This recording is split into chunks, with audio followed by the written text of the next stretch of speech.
Oh, righty. I'll tell you later. All right, thank you and welcome, everyone. This is the January meeting of the Planning Commission. I'll call the meeting to order, and our first order of business is the Pledge of Allegiance.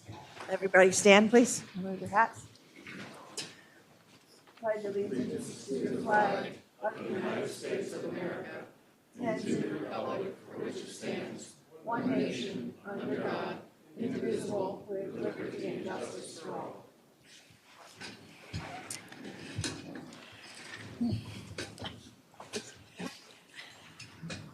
The next order of business is the approval of the minutes. Are there any additions or corrections?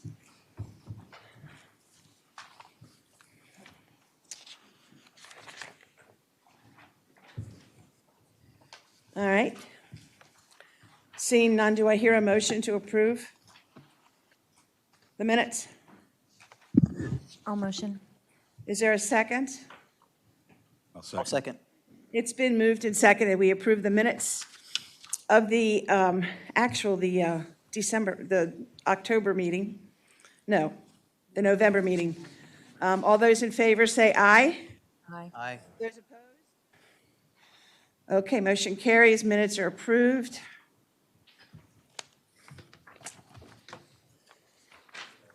Our next order of business is citizens' comments, and that's for items that are not on the agenda. I do have a request from the mayor that he would like to speak first, so Mayor Larry.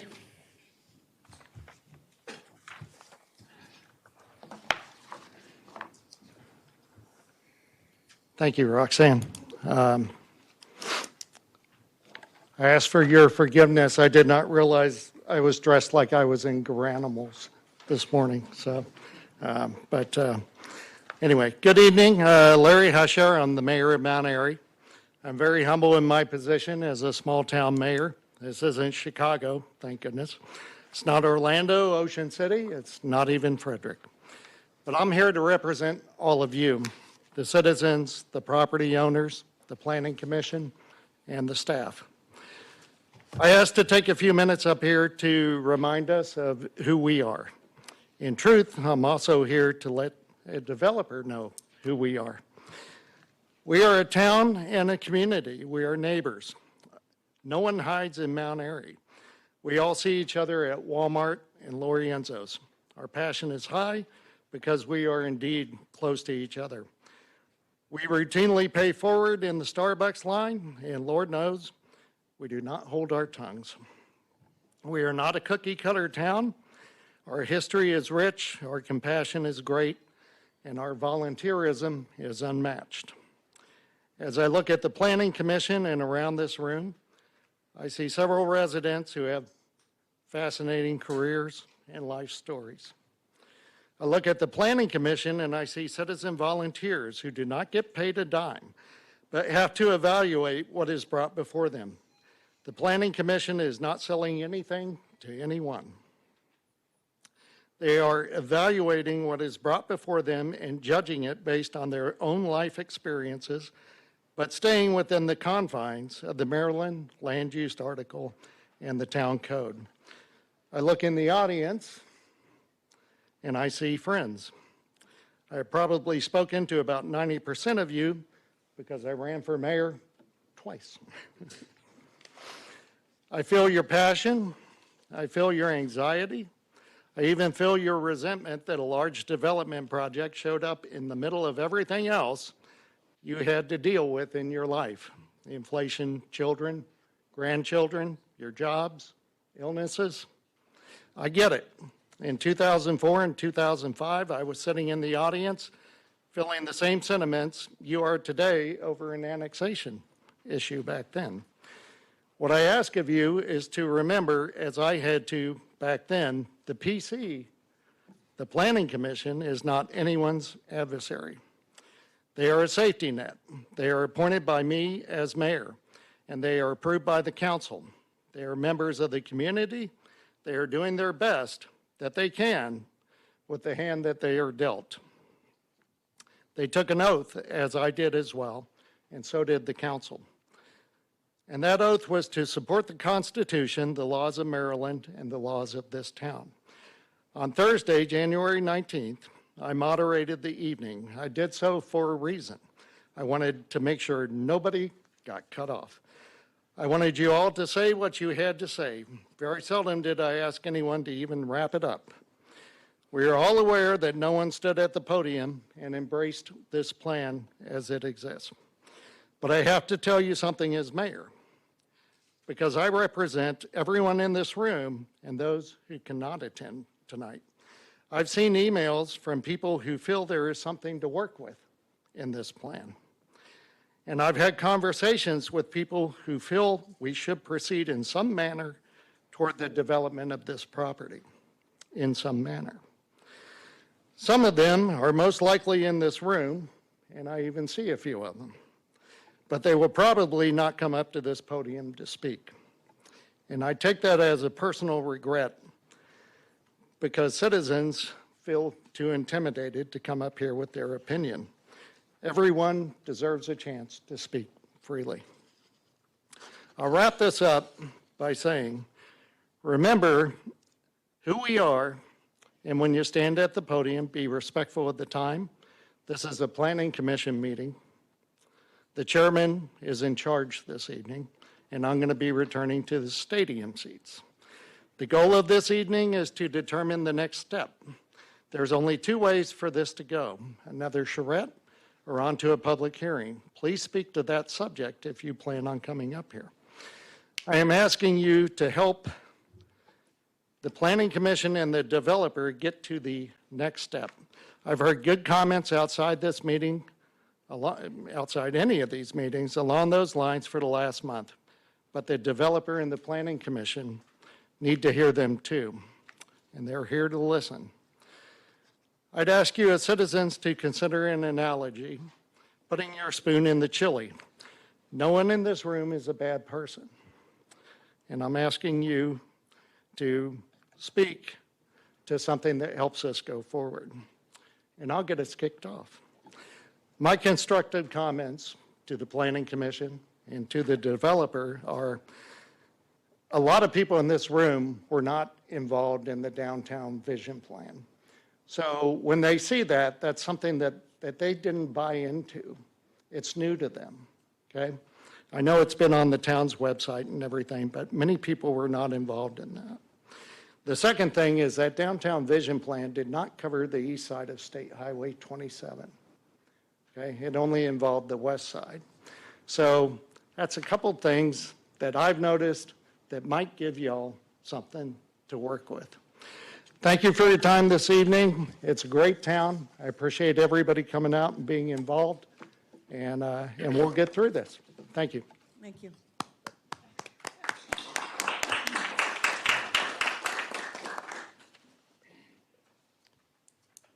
The next item is the citizens' comments, and these are for items that we do it different than the town council that are not on the agenda. You will have a chance to speak during the time that we talk about what you want to talk about.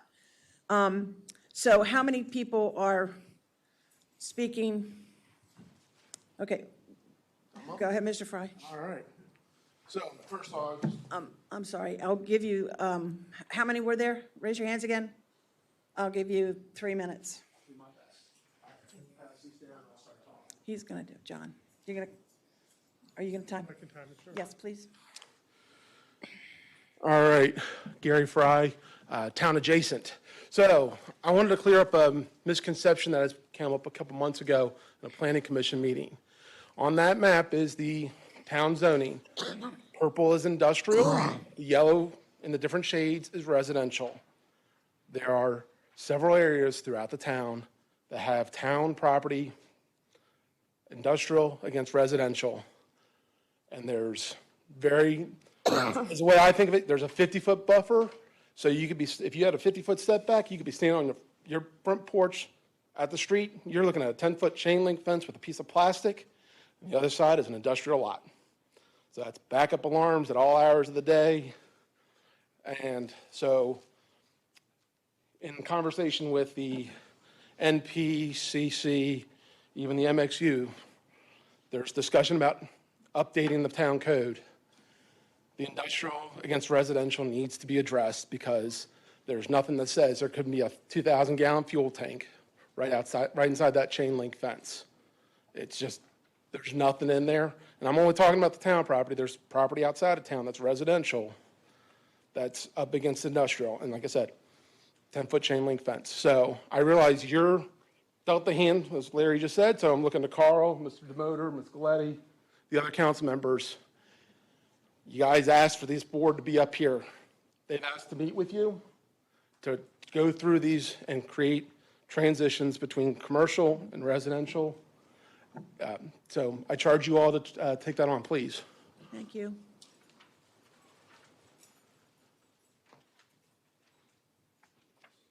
Go ahead.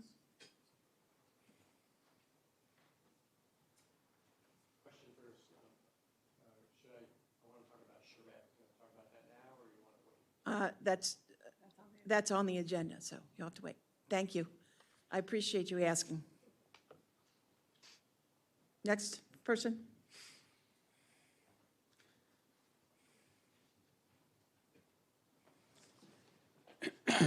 I'm Dave Pyatt. I guess I've spoken to this audience before. I do have an item later on about the back property, but I'd like to continue follow-up of comments made by the mayor. Most of you don't remember me. I was on the council for 24 years. I used to be young. I was like you guys.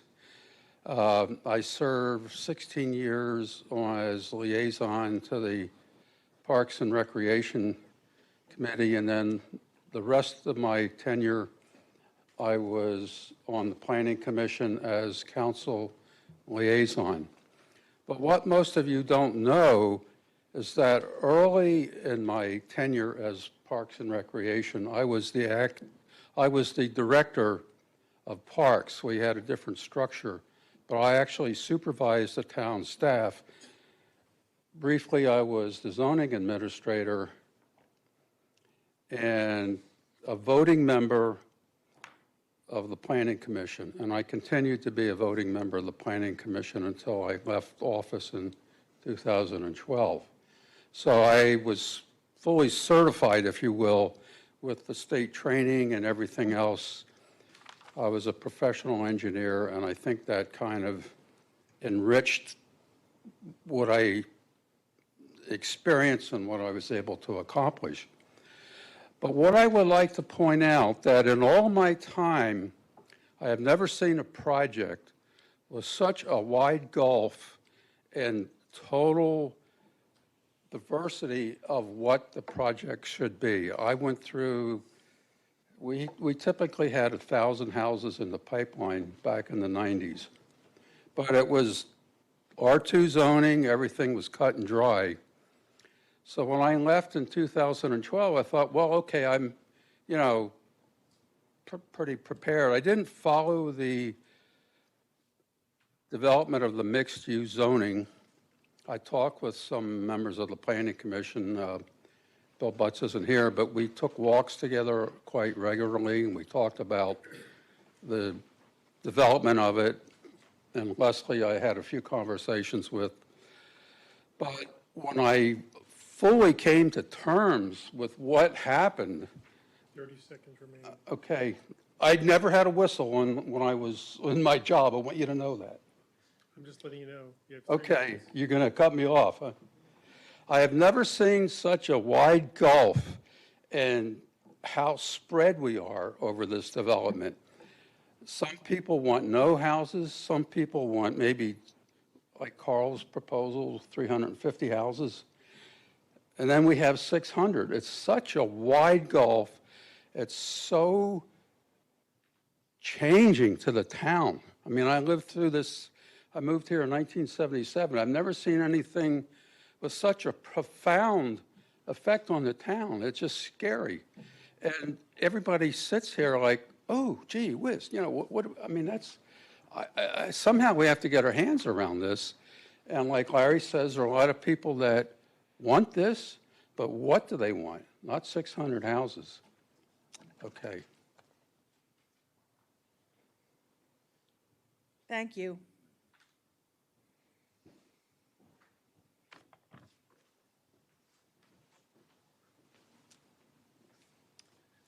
Good evening. My name is Andy Hunt, and I am not a resident within the town. I live in the zip code, but my address is Mount Airy, but I'm not within the town limits. And I've spoken with you a few times before, so I wanted to keep it kind of brief today. So I just wanted to bring up a couple of points. One, I just would like to remind you that Mount Airy is not an island.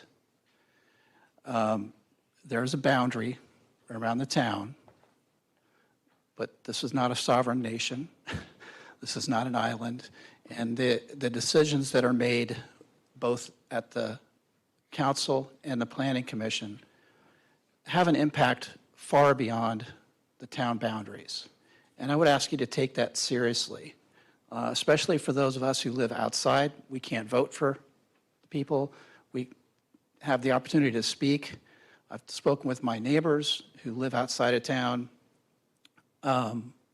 We're all concerned about development. We drive 27 every day. We shop down here.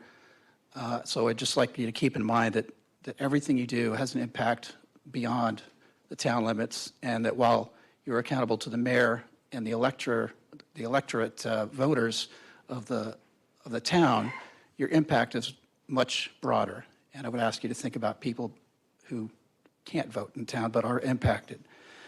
Also, I'd like to echo what the mayor said. I think you have a hard job.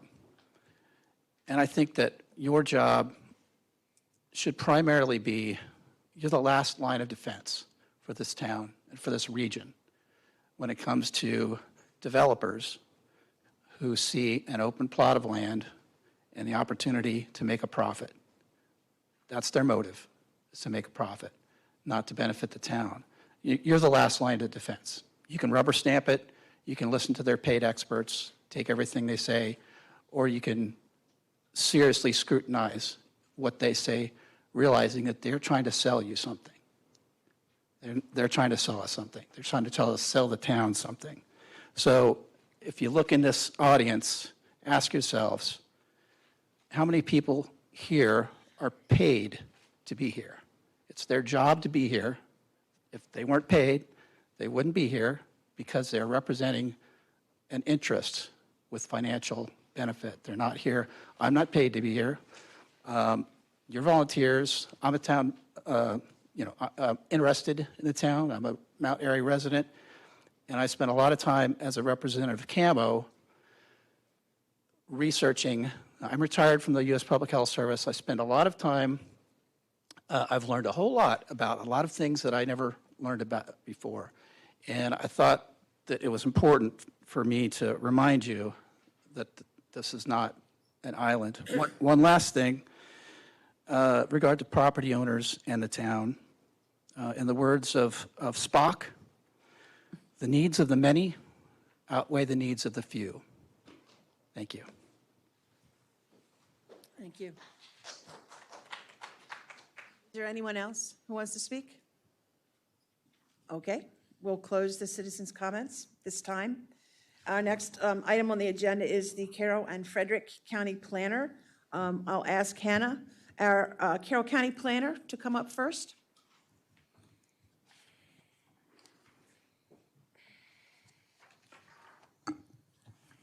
Hello, everybody. Hi, Hannah. Just some quick updates. We are not having a spring water and sewer amendment. We are instead going to do the triennial update. I see on your agenda you're going to be discussing the water and sewer master plan this evening. So that the triennial update is every 3 years and just updating every municipality and the county's water and sewer allocations, the tables, the maps, and things like that. Next, we have the annual report. I also see that is up for discussion this evening, which is good. We need the information that you all certify by March 17th, so you guys are way ahead of schedule. And then lastly, probably most exciting is we are kicking off the 2025 Carroll County Master Plan. And in doing so, we are currently underway with an economic development study. And our first public workshop is February 16th at 5 p.m. at Exploration Commons in the city of Westminster. And this is for the public to come and see what's happening with the study, ask questions, get answers, things they would like to see in the master plan, things that they wouldn't like to see in the master plan when it comes to the economic development chapter. What was the date and place again, please? February 16th, 5 p.m. to 7 p.m. at Exploration Commons. And then we will also have another workshop at a later date, but that's just the first one. Thank you. Yep. Does anybody have any questions for Hannah? Yes. Hannah, are you going to do similar workshop for the other elements of the master plan or just this specific chapter? When we do start developing the chapters, there'll be public workshops and the way we did it last time, I wasn't there, but the way they did it is they went to every municipality, had a stop, kind of just like a tour around the county to present what's in the master plan and get input and then bring it to Planning Commission. Yeah. Thank you. Any questions? Any other questions? Okay, thank you. Thank you. So I don't need to sign this letter tonight because there's other things that we need to discuss. Thank you. Next, we have our Frederick County planner, and I would like to introduce our new planner. His name is Justin Berker. And Justin, would you give us tell us a little bit about yourself first? Hi, yes. My name is Justin. I'm actually new to Maryland. I'm from Pennsylvania originally. Okay. I was working for a small rural municipality as a zoning officer for a little bit, and then I decided to go into real estate for a little bit, and then I got back into the planning world and took a job with Frederick County. I've started in December, and I'm interested in new urbanism, on Congress for the new urbanism accredited, and I also have my NCI Charette certificate. The last thing? I have my NCI Charette certificate. Okay, thank you.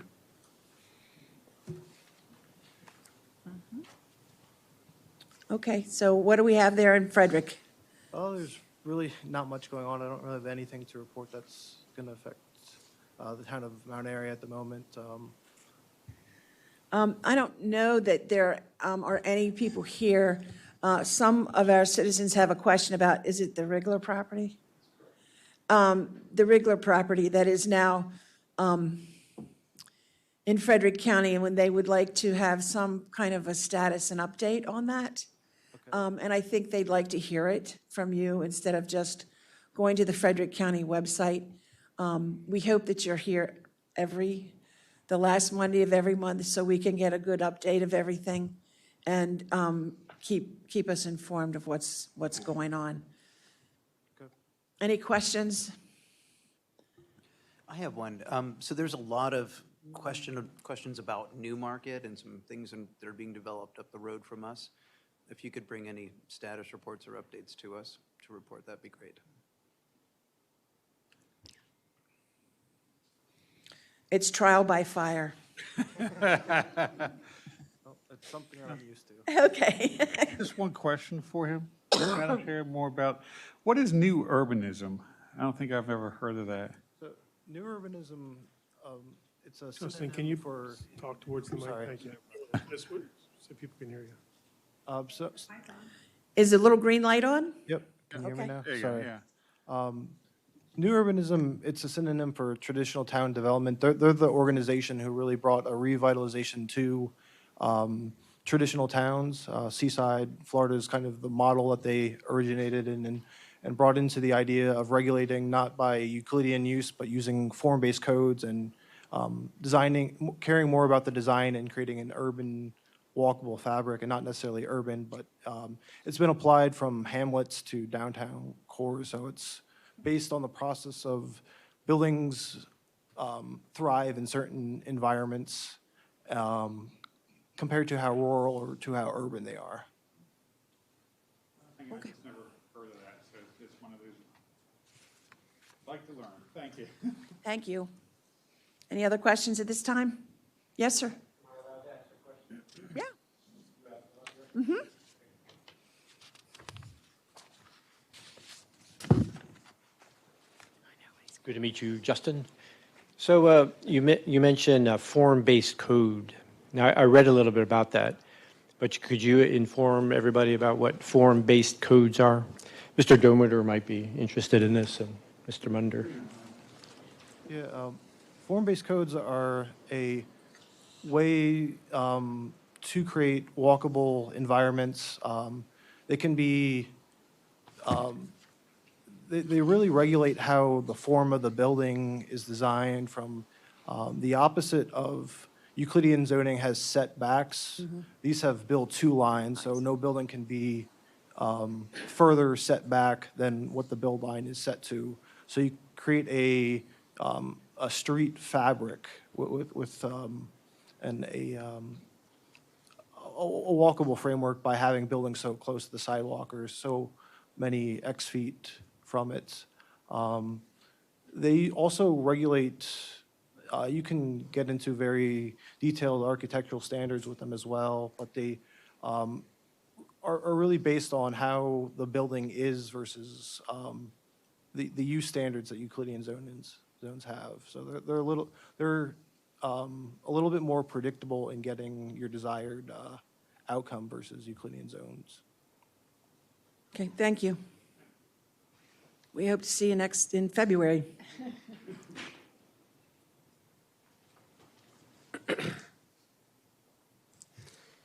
The next item is the introduction and discussion of the Beck property and the processes for the next steps under the mixed-use development. Do I have the speaker? No. I'm going to ask, John, do you have anything to say first?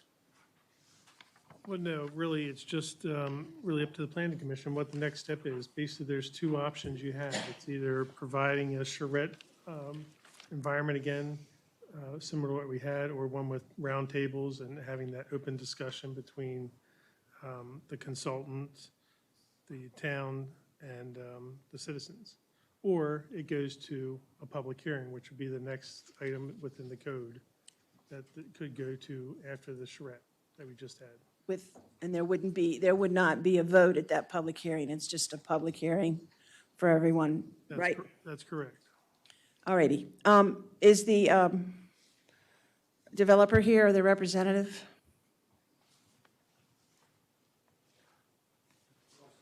Sure.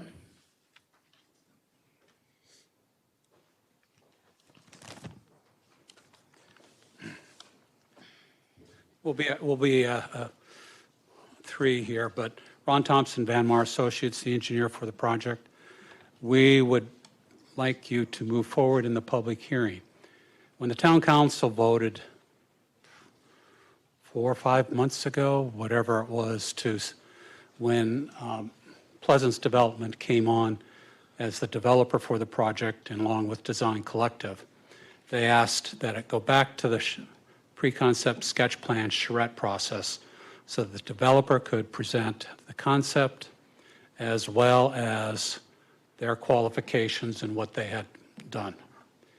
At the meeting that was held for it, we believe we accomplished what was set out to be done. Introduction of the developer, their experience in MXD, as well as the designer, their experience in MXD, and a presentation of the plan. The next logical step in it is to move to the public hearing, which is consistent with the code, which allows for, in one sense, you almost had the public hearing, but you just have, at the last one, there were no comments, substantial comments on the plan, but rather the public hearing in which you would, again, have citizen comments. If they have questions, we would answer questions. There would not be a presentation of the plan. And then after that, you get into the iterative process of back and forth of question, redesign, addressing comments from Planning Commission and Town Council. So getting through where we are today is not a final. There's many steps to move forward in accordance with the code. We would ask that the next step be setting a public hearing. Yeah, Clark Wagner with Pleasance Development. I don't really have a whole lot to add to what Ron said. I think you do have a process that allows for a workshop to take place, which I think can be constructive in getting input from the Planning Commission, the Town Council, and the residents.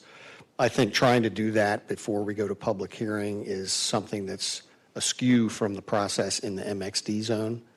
So we would really want to stick with the process that's in the code. Okay. You want to say anything? Good evening. In order not to waste time, I'm not going to repeat the same things verbatim that I've just heard. I'm Dave Bowersox, 24 North Court Street. I'm here as a representative for the Beck family. The Beck family still owns the Beck property and still pays property taxes on it.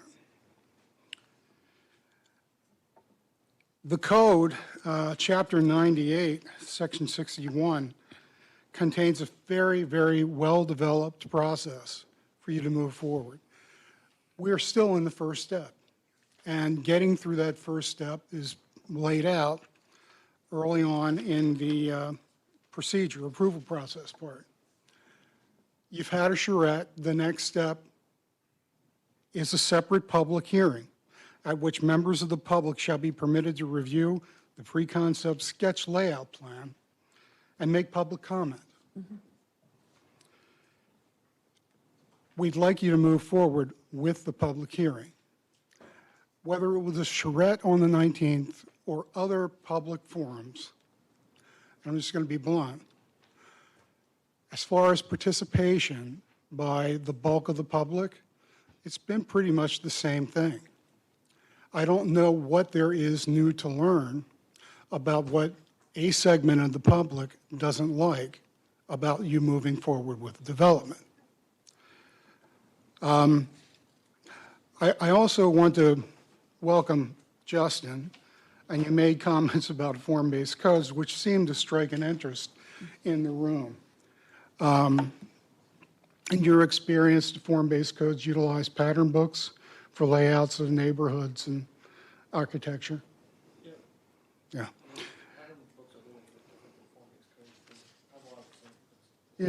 Yeah, they do. Most of this section of the code I'm looking at sets forth details for the pattern book that is to be the crux of the development of an MXD project. But that's down the road.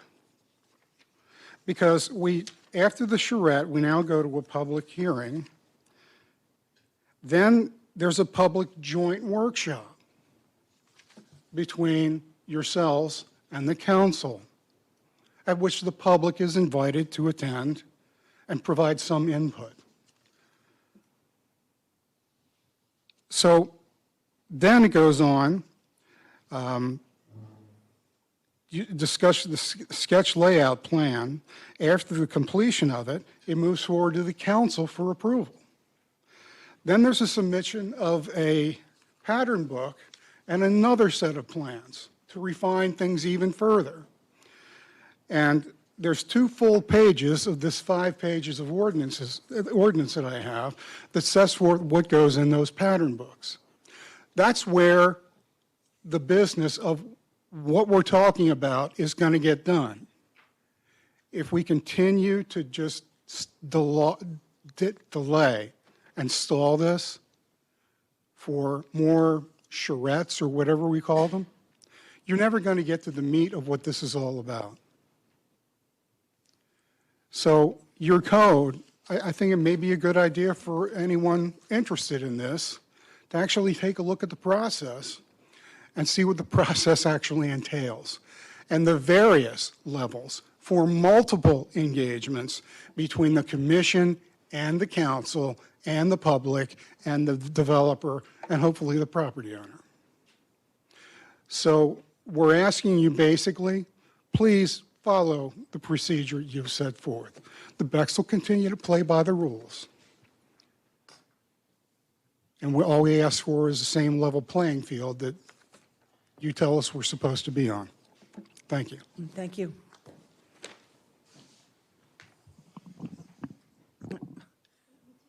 I guess if you're going to speak, be ready to, I'm sorry, I forgot your name. Amy Witter. Amy. So Charlie, you'll be next. Who else is going to speak? Just raise your hand. Okay. I just wanted to touch base on what Mr. Bowersox just mentioned in terms of following the code. The code explicitly requires at least a minimum of one charrette. I find it interesting that his words are charrette, or whatever you want to call it, is what happened on January 19th. Because what happened on January 19th was not a charrette by definition.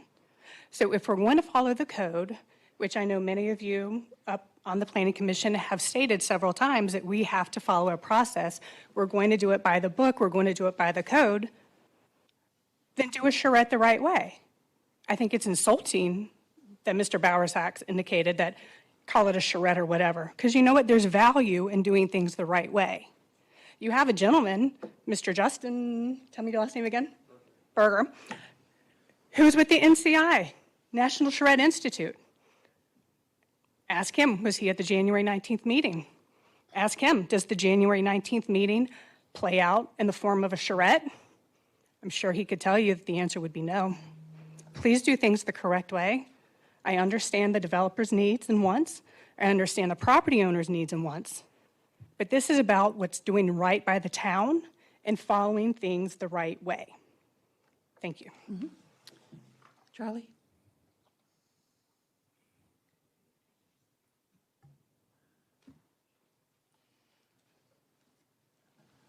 Charlie Mansfield. I live just outside the town, but I love Mount Airy. Very concerned about what goes on with Mount Airy. Just like my friend Andy said, whatever you do affects people who are just outside the town. Make sure you speak into the microphone, please, Charlie. Sure. Is that close enough? Better? Yeah. All right. Thank you. So, just like Amy said, Mr. Bowersox really showed that he does not understand what a charrette is. And I'm surprised about that, but it wasn't but a few months ago where I'd never even heard of the word charrette. So I did a lot of research, looked into it, and discovered a lot of things about a charrette. And on January 19th, there was a meeting that you know of, and I repeat that that was not a charrette. That was actually more like a public hearing. On the town, and Mr. Bowersox talks about the town code, which I'm going to read you something about what the town code says about the process for development and how it relates to a charrette. In 98-61E2, it states, the Planning Commission shall hold at least one charrette in separate public hearing, at which members of the public shall be permitted to review the pre-concept sketch layout plan and make public comment. The 119 meeting followed the description of a public hearing, certainly not a charrette. That means the charrette step was actually skipped. A couple of months ago, the town council ruled that the Beck project should go back to the charrette stage in the development process. So a proper charrette should be done. The town council requires it, the town code requires it, and the citizens want it. We request again, conduct a proper charrette on the Beck project.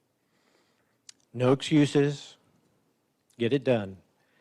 Do what is good for both the Beck project and the town of Mount Airy.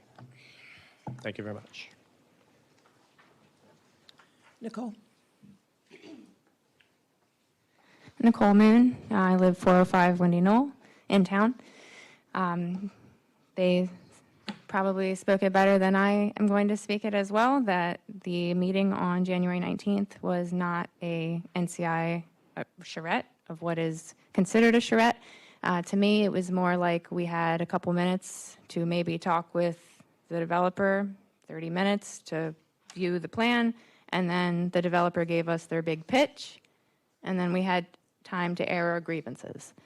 But that's not what a charrette is. Like he said, that it's more of a public hearing. A charrette would be us able to look at every detail of the plan laid out on tables, to be able to go through all the moving parts to get an idea of how this is going to work, how that's going to work. I mean, there's so much to this plan. Besides the APFO standards, there's just, what about this intersection? What about that intersection? I mean, there's so many questions that we have, and not many of it was answered, except, you know, we're going to throw a light here. Okay, but how? How is the process going to, there's so many questions. And I feel like a real proper charrette would answer a lot of those questions for the residents that are really concerned.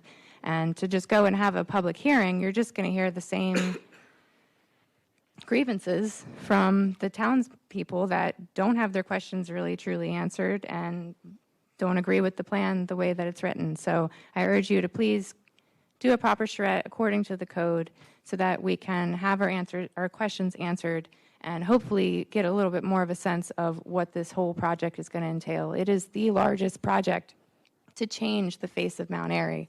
And if this was, you know, a couple of townhouses, like the Green Tree property, we didn't yell about a charrette then because it's not going to change the face of the town. It wasn't so crucial that we see all the moving parts and how it's going to work.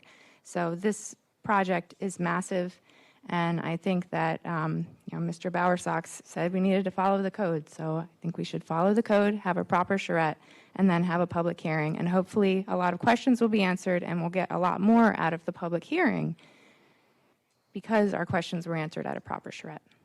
Thank you. Dave Pyatt?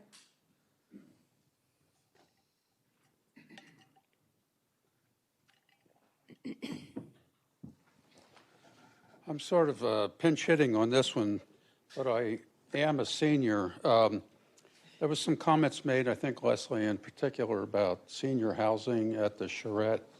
And it's kind of a sensitive topic because there's so many seniors in the town. None of us ever planned on getting there, but somehow, you know, it just, when I call to get my prescriptions, I say, what's your date of birth? And I say, can I change that?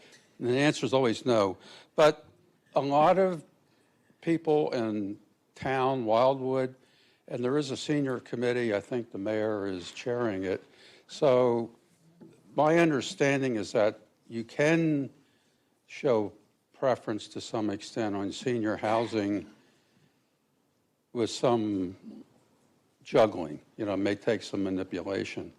But it's something I think the town would really like to see, and I think the senior task force, I'm kind of an associate member of the task force. I get invited to come to their meetings, but there is a lot of emphasis on that. So that's it. Thank you. Andy, and then is there anyone else? I'm sorry, Steve, I forgot. I knew there was somebody else. Okay. Thank you. So yeah, I just wanted to echo some of the things that my fellow citizens said. That there are some things stated as fact by people who are paid to be here, paid to tell you things, stating as a fact that January 19th was a charrette. I'll echo, it was not a charrette. So again, like my friends, I'm a clinical social worker by training. I spent 30 years in the U.S. Public Health Service doing a lot of different things. I worked with tribal communities. I've worked with tribal councils and developing vision plans. Tribal councils are sovereign governments, so I'm familiar with governments. I'm familiar with working with communities, getting buy-in on various projects, not building projects, but health-related projects and community buy-in. So I'd never heard of a charrette. And when I wanted to learn about it, what I did was I went and found out, well, what is the standard? What is a national standard? What does charrette mean? So if the town of Mount Airy wants to be a legitimate, state-of-the-art, fully functioning, government entity, then when you say, when the town council says this needs to go back to a charrette, it should be a charrette. A charrette has a definition. It's not just whatever you think it is. So let's apply, as my friends said, let's do a charrette. What is a charrette? According to NCI, National Charrette Institute, a charrette is a multi-day collaborative planning event that harnesses the talents and energies of all affected parties to create and support a feasible plan that represents transformative community change. It is important to note this means anyone impacted by the development, not just town voters, property owners, town residents, and people who sign off decisions. The NCI recommends at least 4 consecutive days for a proper charrette. We had one day, a dog and pony show put on by the developer with a lot of things that were stated as fact that I think you can look at and scrutinize. And I would ask you to scrutinize those. So once again, the people who are paid to be here, who have an agenda and a profit motive, are going to tell you that they want to keep moving forward and that what we did on the 19th was a charrette. It was not. So if you haven't already gone to the NCI website, I encourage you to do that. If I can learn about it, you can learn about it. I would think as a planning commission that you would want to comply with a national standard and not have Mount Airy just do its own thing. Say, well, we think this is a charrette, so we're going to call it a charrette. Sorry. Thank you. Mm-hmm. Thank you. Anyone else? Steve? I was asking if there was anybody else. He said he'd. Okay, good evening. Steve Demoter, I'm one of your council members and a citizen in the town for about, let's say, 29 years. First, I want to echo what the mayor said. I appreciate what you guys do. It's a hard job, you're volunteers. So I know I ask a lot of questions, and sometimes they're direct questions, but I do appreciate what you do. I'm not here as a council member to say what I think you should or shouldn't do in terms of having another charrette or not. That's not for me to comment on. That's up to you as the Planning Commission. What I'd like to do is just offer some thoughts about guiding, I'll just call them guiding principles for a successful process. We all want to achieve success, okay? All of us involved, the developers, the citizens, the council, the town. How can we arrive at success? So whether or not you hold another charrette, or if you just take my thoughts in terms of how you might structure the workshop phase, because there'll be a workshop with the town council and the planning commission and the developer. So let me get some of my thoughts out. I think conversation is good. Diversity of thought and opinion is good. Spending the time up front to have those conversations and interactions is good. It should lead to a more successful outcome.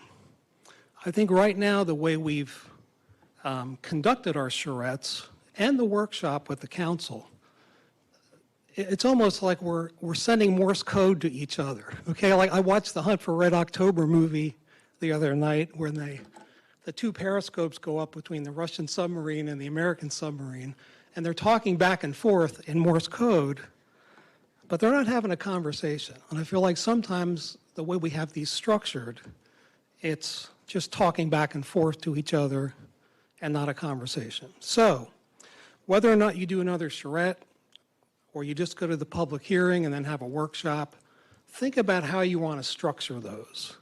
You know, you might want to have it be a one-day event. You may want to have it be a long evening event with some breaks.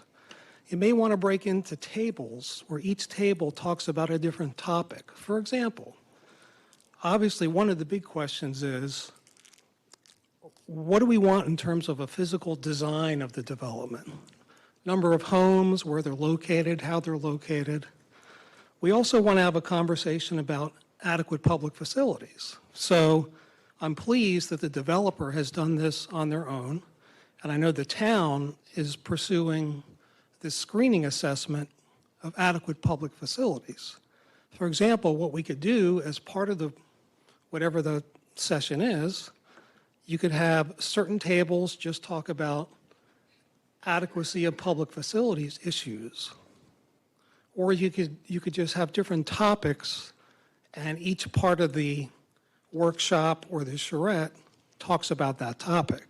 So for example, adequacy of public facilities. That to me is a great time at a screening level for the developer to take their product, for the town to take their product, let everybody look at it, compare and contrast it, have a conversation. We'll all be more informed about what that means. So those are really the thoughts. It's just, I think conversation is good, interaction is good, and however you set these up, whatever they're going to be, think about a way to make it more interactive. So, thanks. Thank you. I'd like to have comments from the different commission members or questions, if you have any questions for the developer at this time. Leslie, you want to start? Sure. Excuse me. So we know that wasn't a charrette because we know what a charrette is, because when Design Collective and Cecily did the vision plan, they did charrettes. We did I don't remember if it was more than one, but it was quite a few days. Excuse me. I think that we should have a charrette. I'm not sure, you can all decide whether it should be 4 days, but at least 2 days. And partly, the reasons, it is in the code, and we should follow the code for all the reasons everyone said. But the other thing is that what I was thinking of after the meeting, the town hall meeting, whatever you all want to call it, is I think what the residents and interested, concerned people are feeling like is, they're being sort of talked at. So a charrette where you come in and you've got the maps on the wall, or you've got tables and you've got real interaction, people can feel like they have some ownership. And what's happening here is, people have made it very clear that they don't like it, sometimes to an extreme. But if you're gonna move that dial, then you're gonna have to actually have some real dialogue and not just have another meeting where you're just talking heads and talking at people, and then they're being kind of angry maybe in response to that. So I think that that's maybe the primary reason, in addition to it being in the code, that we should have an actual charrette.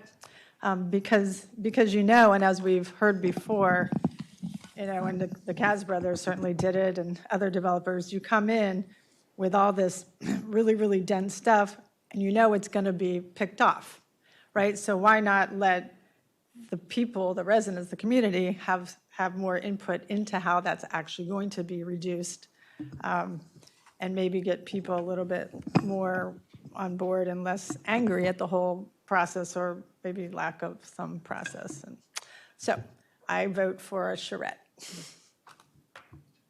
Let me speak. As Leslie said, and this is food for thought for you guys. As Leslie said, we already did a charrette for the downtown master plan. Beck West, vision plan. Beck West is in this charrette.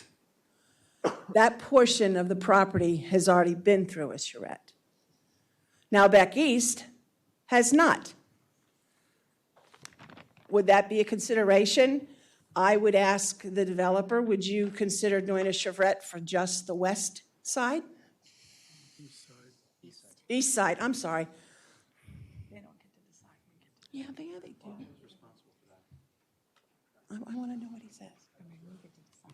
Yeah, but I want to see what he says. Okay, I'm sorry. Because we've already done a charrette on the west side, I think it's the east, I don't know why, because we're going east on the road. On the west side, we've already done a charrette on the west side. Would you consider doing a charrette just on the east side? I think that makes a lot of sense from the standpoint of the west side having gone through the iterative process that you would normally think a charrette is. Our issue is, we think that's when the workshop happens. We think that that's the time, if you want to have a multi-day breakout sessions like Mr. DeMotor talked about, we think that's the time to do it, is at the workshop.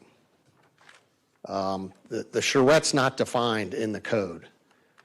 It just says have a charrette. Then it says have a public hearing, and then it says have workshops. So we would be perfectly happy with the process you're talking about. It's just a matter of timing. We would prefer to do that when we get to the workshop. Oh, okay. So I'm kind of agreeing with what you're saying. Okay. Ralph, go ahead. What?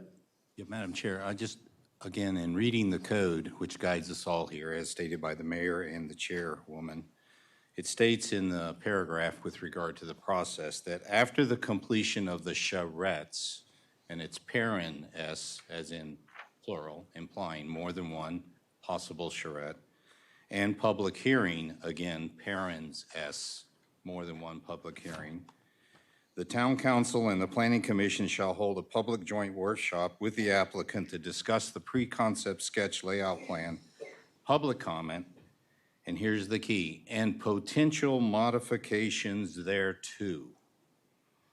So in sitting here and being objective about our process, I would like to see that those potential modifications are clear, they have a consensus to them, a consensus meaning the participating Planning Commission members along with the citizens, along with the developer, prior to going into the Joint Council Commission workshop. If we do the modifications and the clarity on what exactly modifications are necessary on the pre-concept sketch at that time, I don't feel we're conveying to the public that we've heard them. If we do that work at that late third stage, I think we're doing a disservice, actually. Let's have a win-win-win between the developer, the Planning Commission, and the town.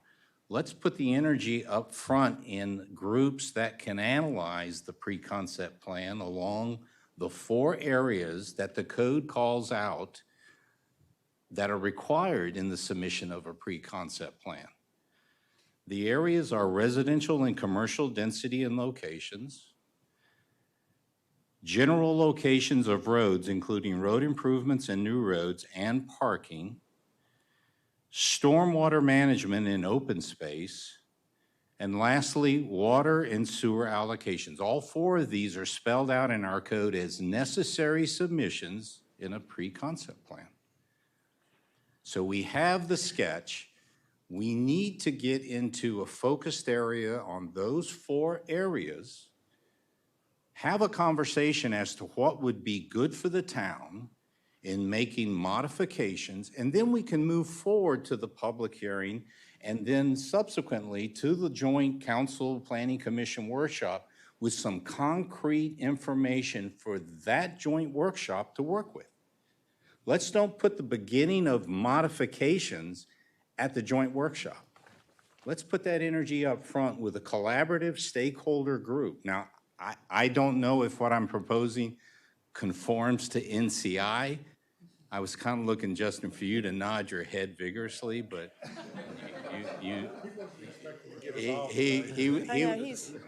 Like I said, trial by fire. He's like, holy cow, right? But I'm envisioning that in a charrette that has such small groups, stakeholders that solicit citizen participation, whether they're resident or non-resident, they're all impacted. There would be a moderator, there would be rules of civil discourse. The end game would be in each of those 4 areas, what makes sense to change the current sketch? And then if that takes more than 1 day, so be it. If at the end of this, those 4 groups now can provide their assessment and their report and their recommendations, the joint workshop with the council and the Planning Commission have some real meat to hang on to and look at. So I'll end with that, Madam Chair. That's my thoughts with regard to moving forward. Okay, thank you. Can I make one statement? Yes, ma'am. In regard, actually adding on to what Mr. Gint said, in relation to the west side of Beck having been looked at and charretted, if that's a correct word, gone through the charrette process with the downtown vision plan. Well, what changes have been made from the downtown vision plan to the current proposed development? So this may have gone through, the west side may have gone through the charrette stage years ago, but what's presented now is different than what was discussed in charrette then. So even though it may have had a charrette at one time, 4 years ago, if not more, what is being planned and what is being presented has changed.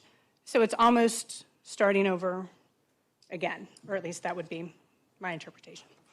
Okay. Yep, go ahead. If we move forward with this, I'm just wondering, to help with visualization, if we could get like a 3D model of this whole thing. And, I mean, I just think, I think, is that going to happen? I don't think you can. Or some kind of rendering or something, I don't know. They can do you can almost do 3D on the, Sorry, like the 2D on the computer, but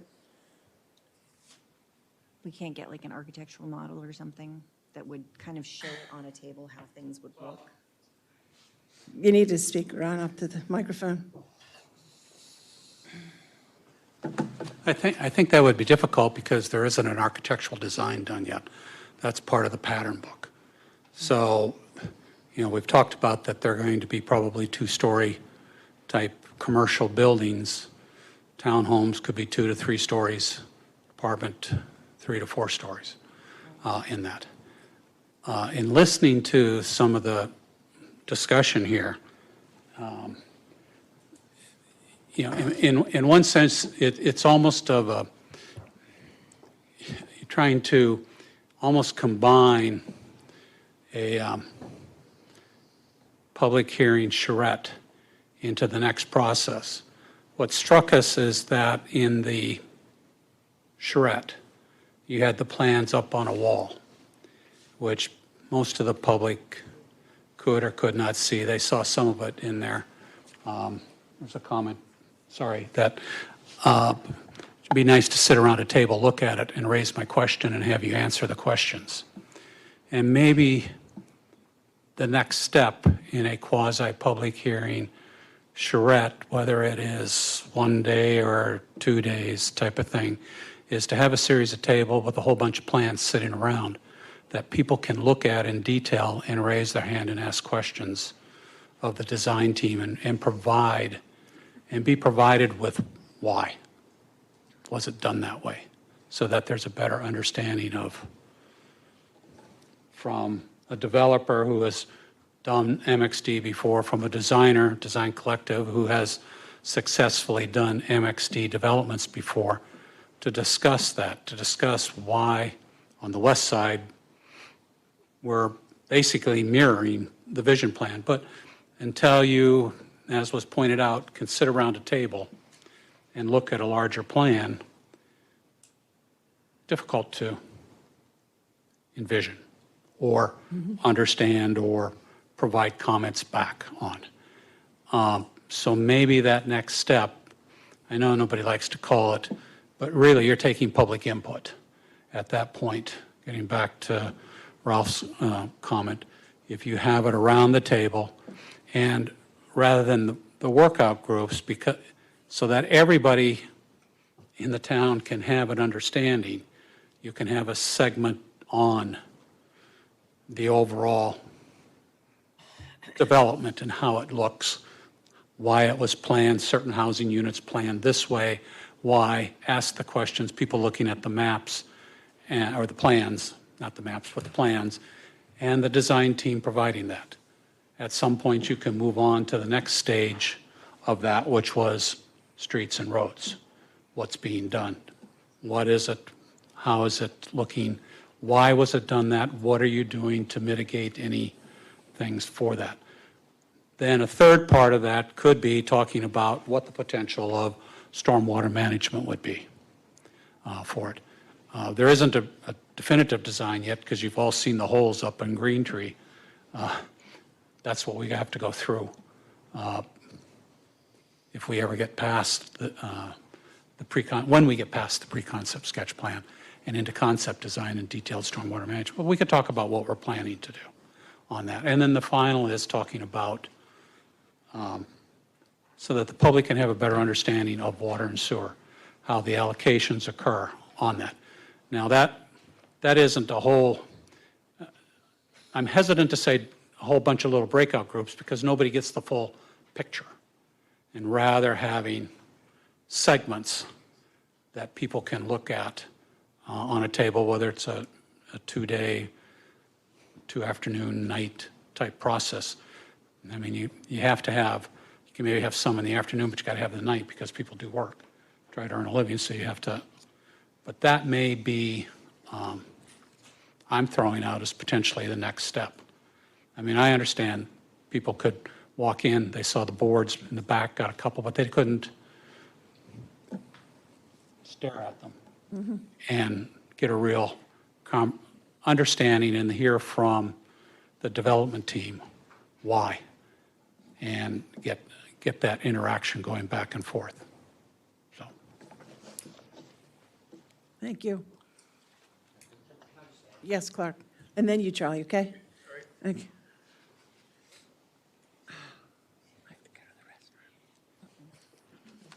So notwithstanding everything Ron said, if you all want to have some more interactive process before the public hearing, I think we could do that. I don't think it's smart to design that tonight. I would be happy to come in with Cecily and meet with whomever, whether it's the mayor, John, Roxanne, whoever, and we can kind of map that out. And I think that would be a fair way to do it. Okay. Okay, thank you. Yes, Charles? So I appreciate Mr. Wagner's comments there, that he's, willing to get closer to what a real charrette is. I think some of from the development side, there's still a misunderstanding of what a charrette is. And they're trying to avoid going through a process that has been proven to actually produce good products. And in the charrette, the pre-concept plan that is produced by the developer is appropriate as an input to the charrette process. Then that is one input. There are many inputs that go into the charrette process, and that would be in the planning stage. The second phase of a charrette is the actual charrette itself, where you take all those inputs with all the stakeholders, and they all work together. And what it looks like is a bunch of tables. Mm-hmm. Yes. With, you've probably seen pictures, perhaps, Well, we've of been it. through one. And actually in 2018, you did go through one that produced the Beck, among other things, the Beck West plan. Primary vision plan. Yeah. Yes, that's right. That's what you just talked It's a about. vision plan called.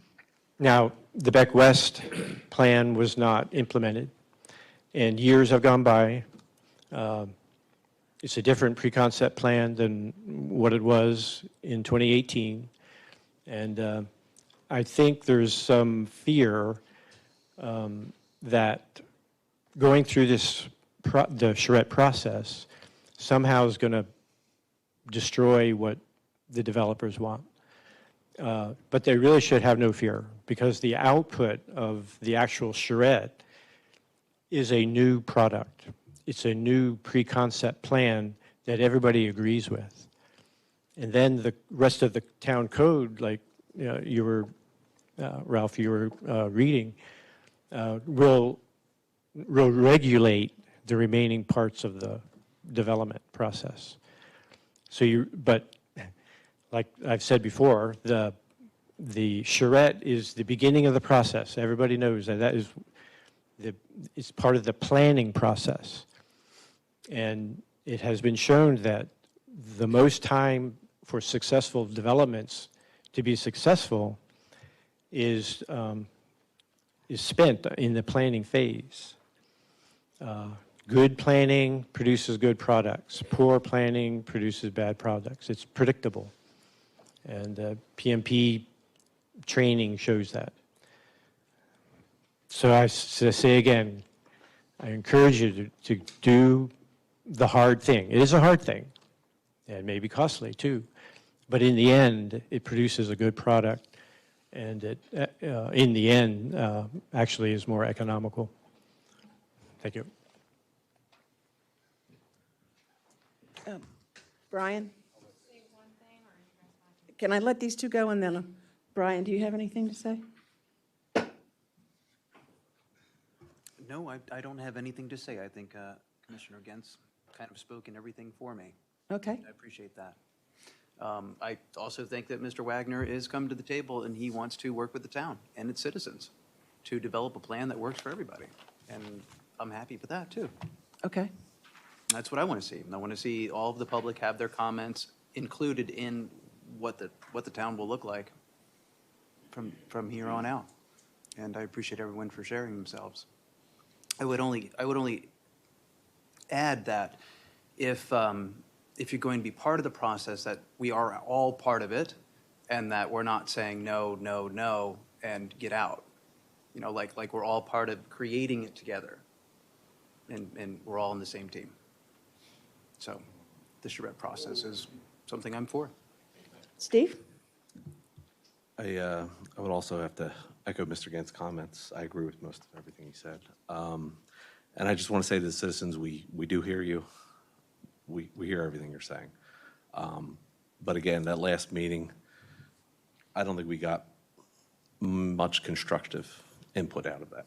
It was a lot of, we understand what you guys are saying and the reasons why you don't want it, but we really do need a charrette where we can get that feedback, where we can get the citizens buy-in, where we can get the citizens to make recommendations, to say, hey, we don't like this project, but this would improve the project.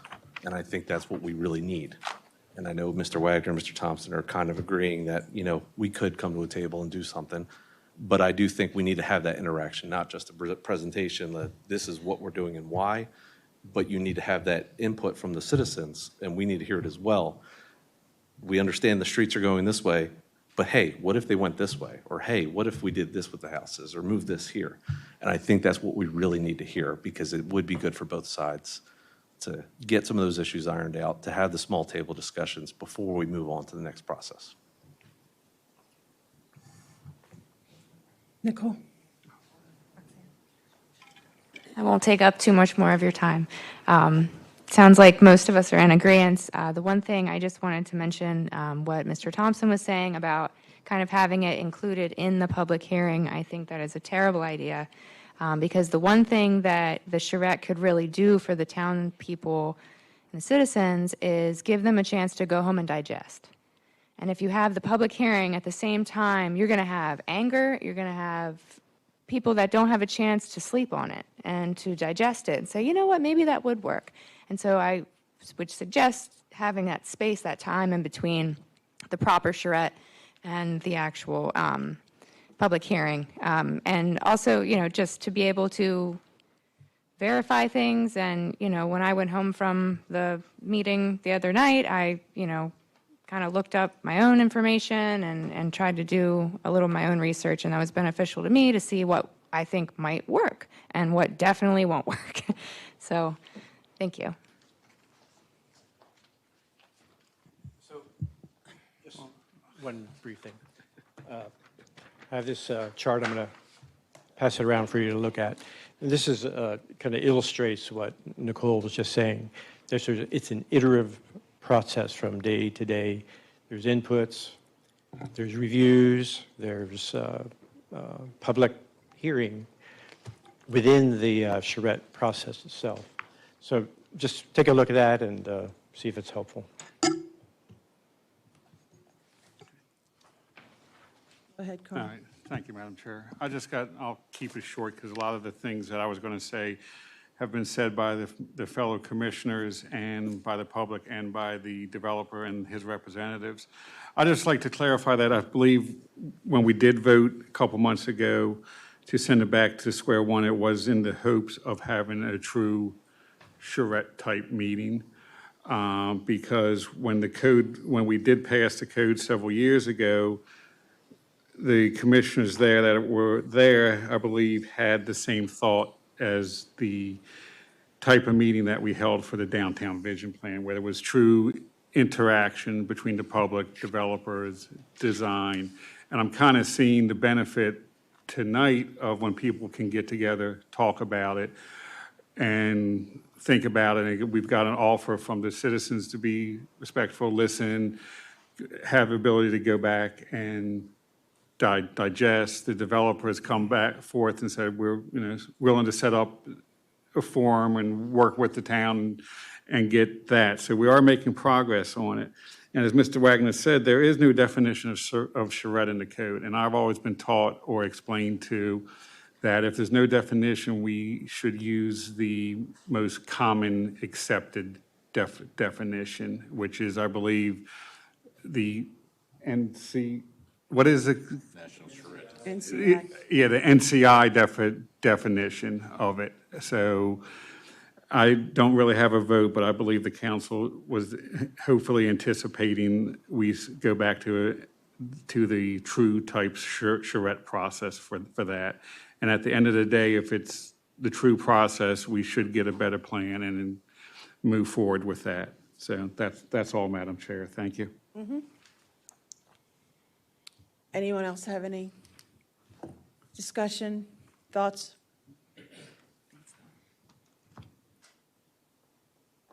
Do I hear a motion that we go for a suggestion for the process for the next steps under this?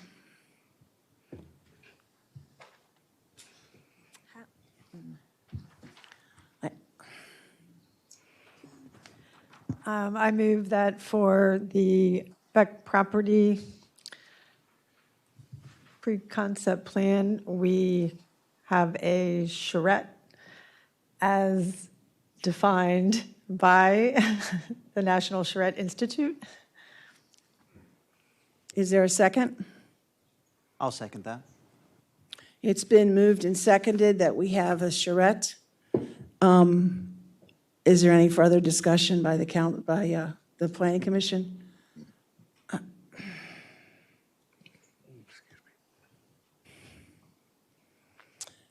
Seeing none, all those in favor of going back to the charrette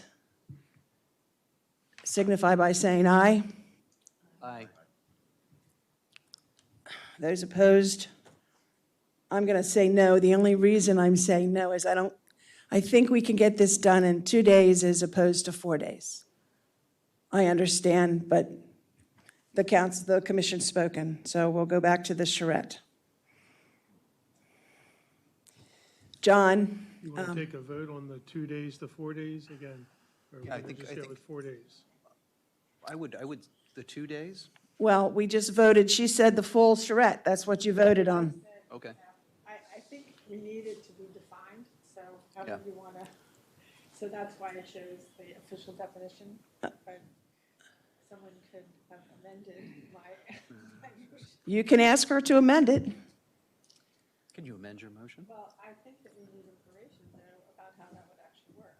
And that's- Okay. And that's partly, I think, why, if you use the actual definition, it's defined. Justin, I hate to put you on the spot, Justin, for your first day here. Is a 2-day charrette still a charrette, or does it have to be 4 days as being proposed by the citizens? It really all depends. Depending, the more complex the project is. Can you come up to the mic? I'm so sorry. Yeah. Just so everybody can hear what you're saying. Can you hear me? Yes. Okay. So really, the more complex the charrette is, the more days you really want to have it. But I think there are also constraints too with, the cost and the amount of experts that are going to be here and the extent of, what needs to be discussed too. So I think it would probably be very, it wouldn't be fair to probably determine a day without really kind of looking through what really needs to be addressed and who's all going to be at the table to kind of facilitate the charrette itself, so.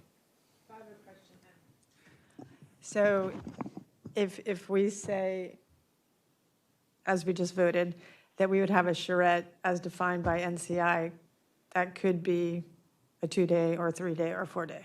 Is that right? There are charrettes that they have that are, simple 2-day charrettes, and they have some that are a full week long, so it really all depends.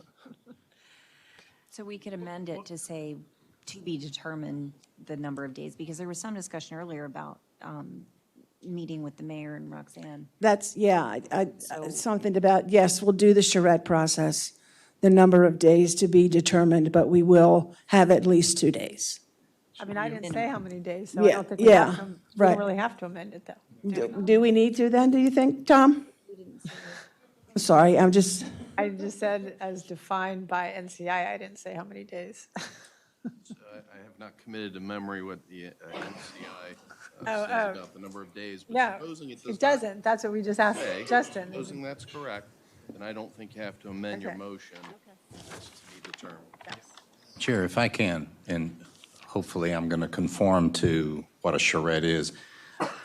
I'm not so hung up on the time as I am on making sure that the activities which constitute a charrette are quality activities with the right stakeholders. Does that conform to how you see a good charrette being done? Yep. And if we can do all those ingredients that comprise a charrette, the interactions, the activity, the assessments, the analysis, the conclusions, the final report that has a consensus of those in the charrette, then if we can do that in 2 days, if we can do it in 3, am I on the right track, Justin? Yes. Okay, so I think what we don't need to do is amend the motion. We just need to define within ourselves, guided by the NCI, what activities would be the right activities with the right stakeholders to look over this pre-concept plan, develop modifications thereto, according to our land use code, and I think we've done our job. Is that fair? I think that's a pretty good definition. Okay, so the motion stays. We will do a charrette. There will be a meeting of some minds, myself, John, you, and Clark and Larry. We And- won't pull Justin into it. No, Justin. May I ask, are we going to see We you? can't pay him. This is on the Carroll County side. He's working for Yeah, free. I know. And we're going to have to pay him for both sides. Can I ask, are we going to see him again next? I don't next know. month, We've kind of or have scared we him away. scared I'm him? not sure. I'm not sure he's going to be back. He's become an expert, so he might want to come back. I feel good. Like. Thank you, yes. Yes, ma'am. Also, I would like for maybe to state on the record whether the charrette will include both sides. I think including Beck West is imperative only because they are interconnected. Yeah, we're going to do, Okay. yes. All right, thank you. Thank you. Okay. Yes, sir?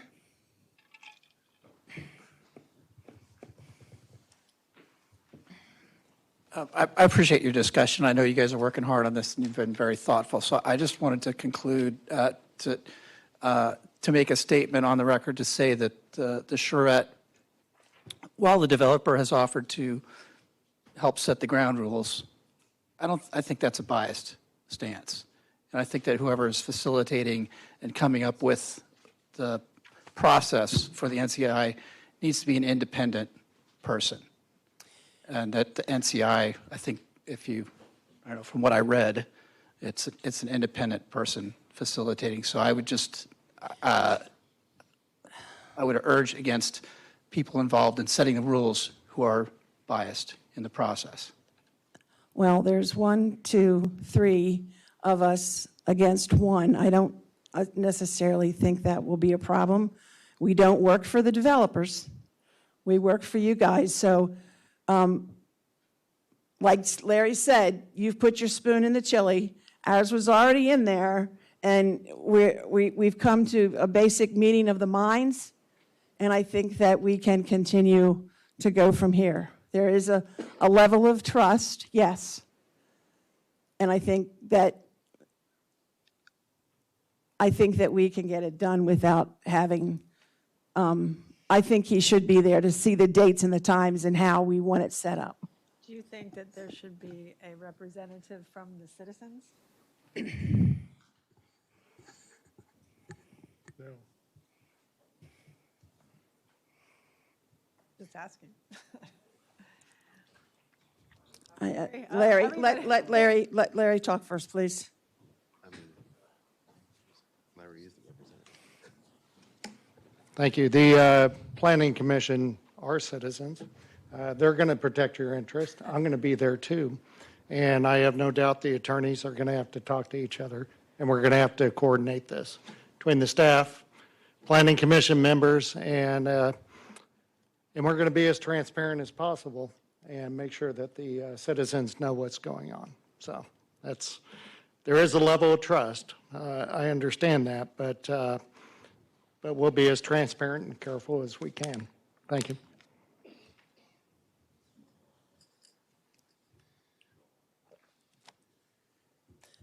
Dave, we've already, voted. We need to, I want to hear you guys, but I respect the mayor's comments tremendously. He's been a breath of fresh air as mayor, but I would also like to point out the complexity and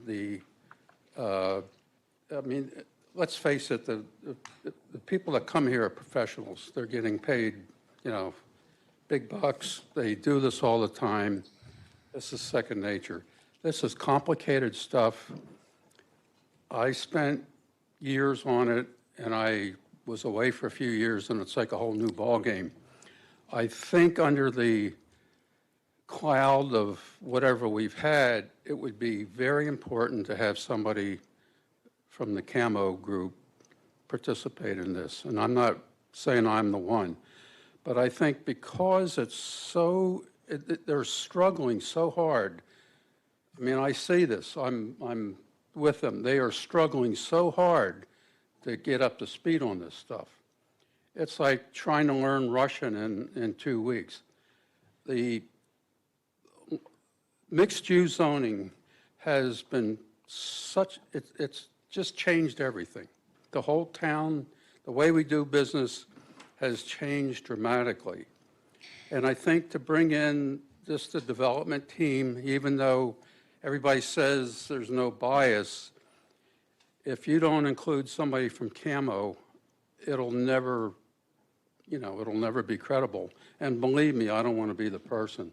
But you really need people to see the inner workings of this and listen to it. It's very complicated. I've worked all my career as an engineer. I was, as they say, a planning commission member. I was certified, and I get confused. I really think for transparency, to make everybody happy, that somebody from Camo, and I don't mean this to disparage the mayor. I think he's really trying, doing a wonderful job, but I think he really needs somebody there.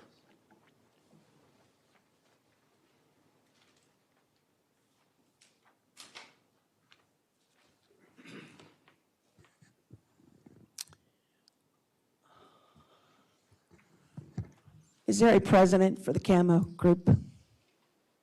Are you that organized that you have a president, a vice president, and a secretary? Consider each other equals.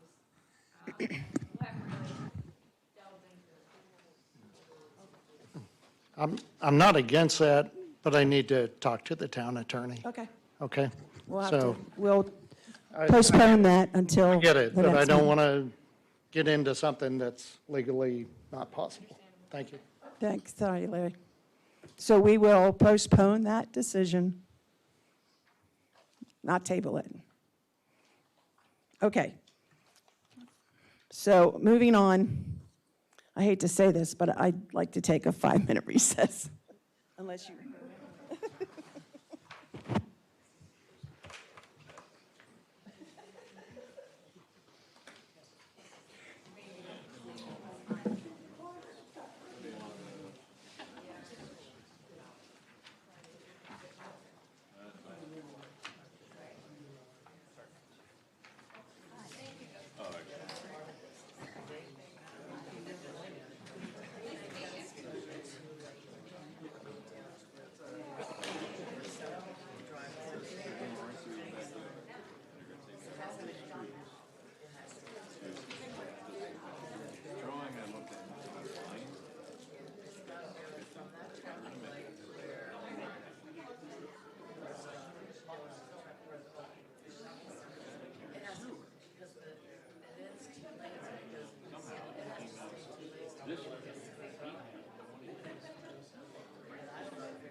that.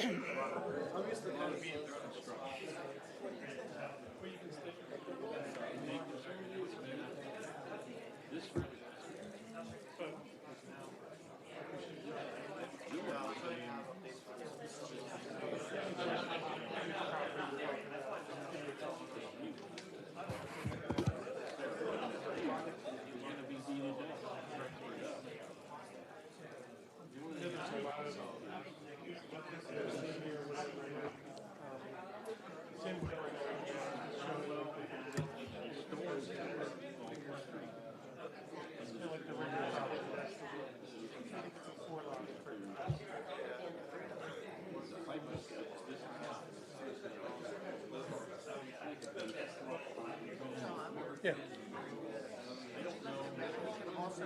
Justin, yeah, you can rewatch this on their Facebook Live. Okay. On the next day, Carroll Media Center. Okay.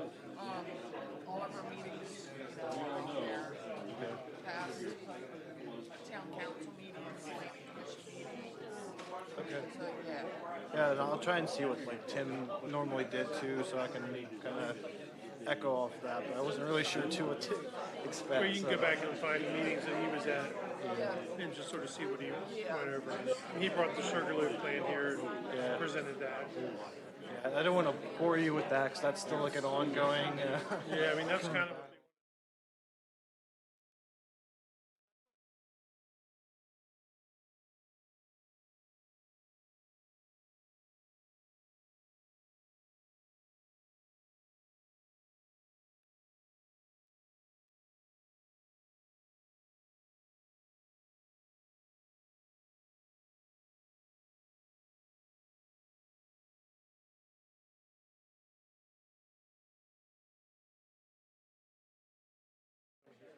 Yeah, he updated them about the Sugarloaf plan.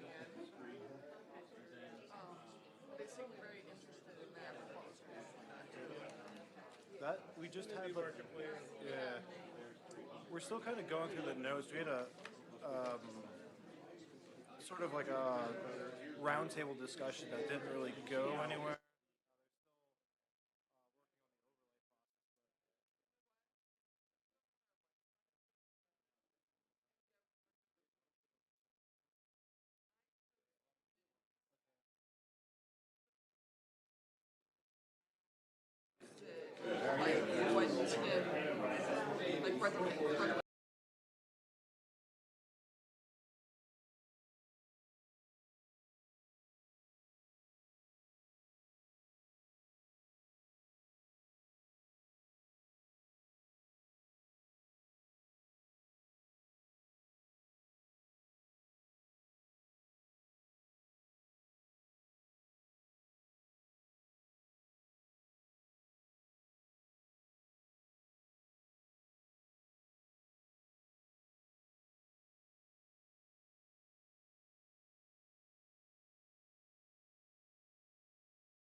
All right, so we are on to the next order of business.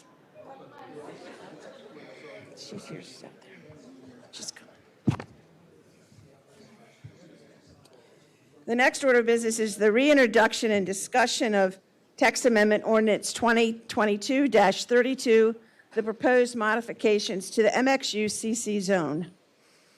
John, do you want to start?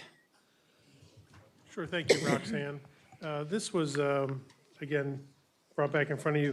I did reach out to Carroll County based on D6, and that was about the, all businesses that selling alcohol, prohibited uses, any business that sells alcohol products for off-site consumption. They basically said that, wording it as in saying, no packaged goods sales allowed. Because again, restaurants by rights have the abilities to sell alcohol and to be consumed off-site. So calling that packaged goods store or something like that would be the way to word that. And I talked to Carl, who's the one who Yeah. introduced this. I'm fine with if we just do the wording for packaged goods, Madam Chair, because we can't, unfortunately, during the discussions that I heard, there was not a clean way to get my other thought across on it, where a restaurant couldn't be able to sell beer and wine, set up that, because things were brought up about tasting rooms and everything else, and I don't want to limit that. And then Carroll County had a nice MML meeting at a restaurant in Sykesville, and I noticed that they had bottles of wine for sale that I may be part of something, they had an event there and they were selling the wine as a favor to them. So I don't want to limit those type of activities with that. So I'm good with packaged goods, and unfortunately, we just can't do it a clean way to get that second objective and still allow restaurants to have a permitted right. So I'm good with the packaged I goods. probably shouldn't I was say going to this. say, we should ask the applicant to. Yeah, sorry, yeah. Packaged. Frank Potapan with GT Properties.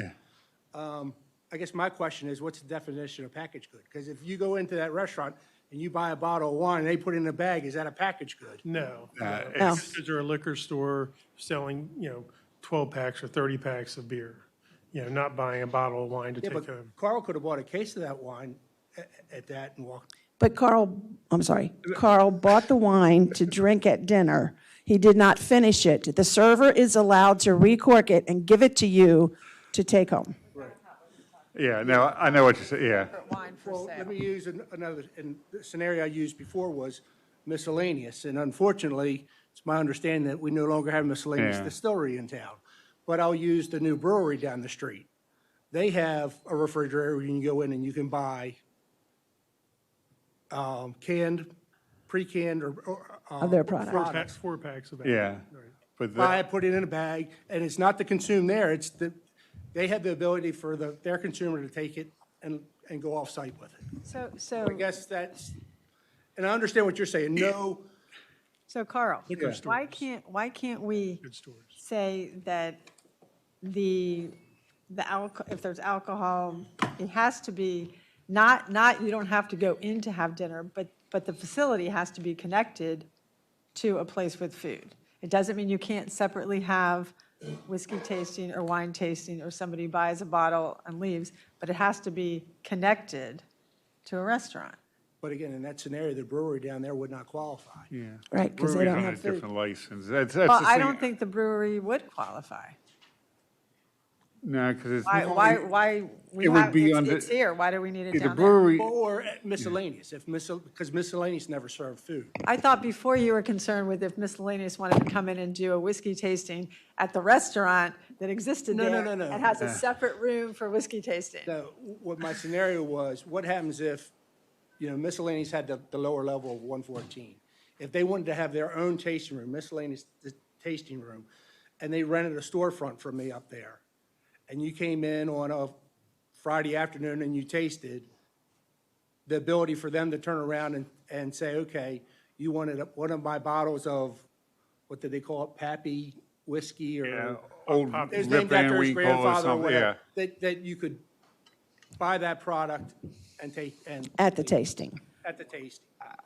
Well, Not opposed to what, I think where John was going, where it's a liquor store, where it's multi, Yeah, and that's. it's beer, wine, right, spirits. but you were just If it's a arguing against distillery or a that, so- micro-type facility, that's what I'm trying to protect. I mean, I would say it would probably fall under the type of license that they would have from the state.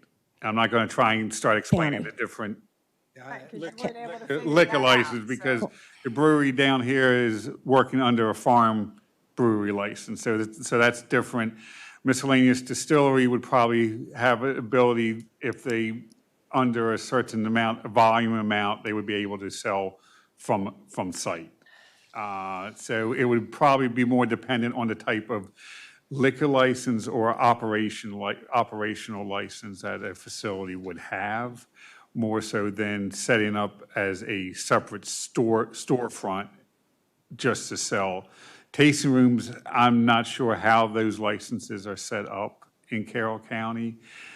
Yeah, it's trying to read the liquor license codes is a very confusing, convoluted code. So that's not my intent to, as I said, not my intent to stop the tasting rooms and stuff. And if packaged goods meets the definition of Carroll County of allowing a tasting room and stuff, which I believe it would, it should be. You really want there to be like a tasting room right in the middle of a residential neighborhood where there's no food attached?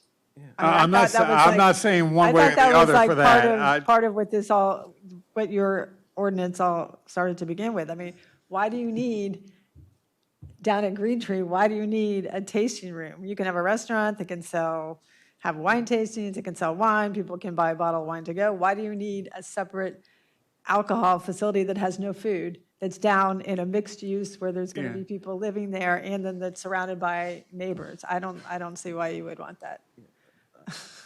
I just. Yeah, I was going to say that before Leslie. Why are we concerned about a distillery or a tasting Right. room in the middle of a neighborhood? Right, and it's this pretty small. Because it's mixed development, it's surrounded place. by housing, so. I mean, I can put it back in, it's just that the problem is how do we do it cleanly? And it can be attached to a restaurant or something of that nature. Most of the, Yeah, it can be basic- attached to a restaurant, exactly, that serves food. yeah, I mean, I was going to try and put in there, I just couldn't have enough time to research it good enough to say, a distillery wants to do something, they could work out a partnership, as long as they could sell it if it's a restaurant down there and associated with some type of activity, the restaurant. What I mean, the activity, you go to a liquor store and they have a tasting. So I was thinking like come in, pair, have a tasting with certain foods and stuff of that nature. You got to be careful because I know in like Montgomery County, they have liquor stores and beer stores that sell sandwiches. Yeah, So will that meet your definition? Right. I mean, but it's still a liquor store. Yeah. It's got to be, restaurant. And the other thing is, correct me if I'm wrong, didn't you say that there are no more liquor licenses to be had in Carroll County? There are no more within the corporate limits of Mount Airy. For packaged goods. Packaged goods. Okay. Now, again, somebody could relocate their packaged goods store from their current location in Carroll County to that shopping center if it doesn't specifically say no packaged goods stores. Well, I think we just keep it at no packaged goods. And then when they go for their liquor license, because if a restaurant comes in there, they go for their liquor license, then that all is going to be explained to them. I don't think, we're getting down into the minutia here about in this ordinance. And I mean, remember how we started when we did the other mixed use? We were listing everything that they could have. We just prohibit, we're going to put in what they're prohibited, and we're going to say no packaged goods stores. Plus, And if I could have found a cleaner way of accomplishing something like that, I would have, but it's just like, as people said, restaurants are a permitted use.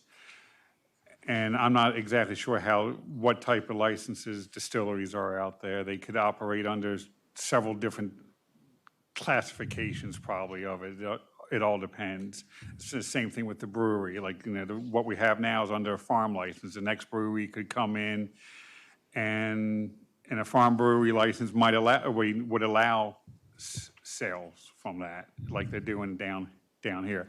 Next brewery could come in, apply for a totally different license, and they have to have food with it and be considered a restaurant. So, Well, I think, and I'm not an expert on this at all, but Yeah. I believe some of those liquor licenses for like a restaurant, they have to confirm their receipts. Mhm. Yeah. Shows they're selling so much in food and so much in alcohol. It Yeah. can't be 90% alcohol and 10% food as.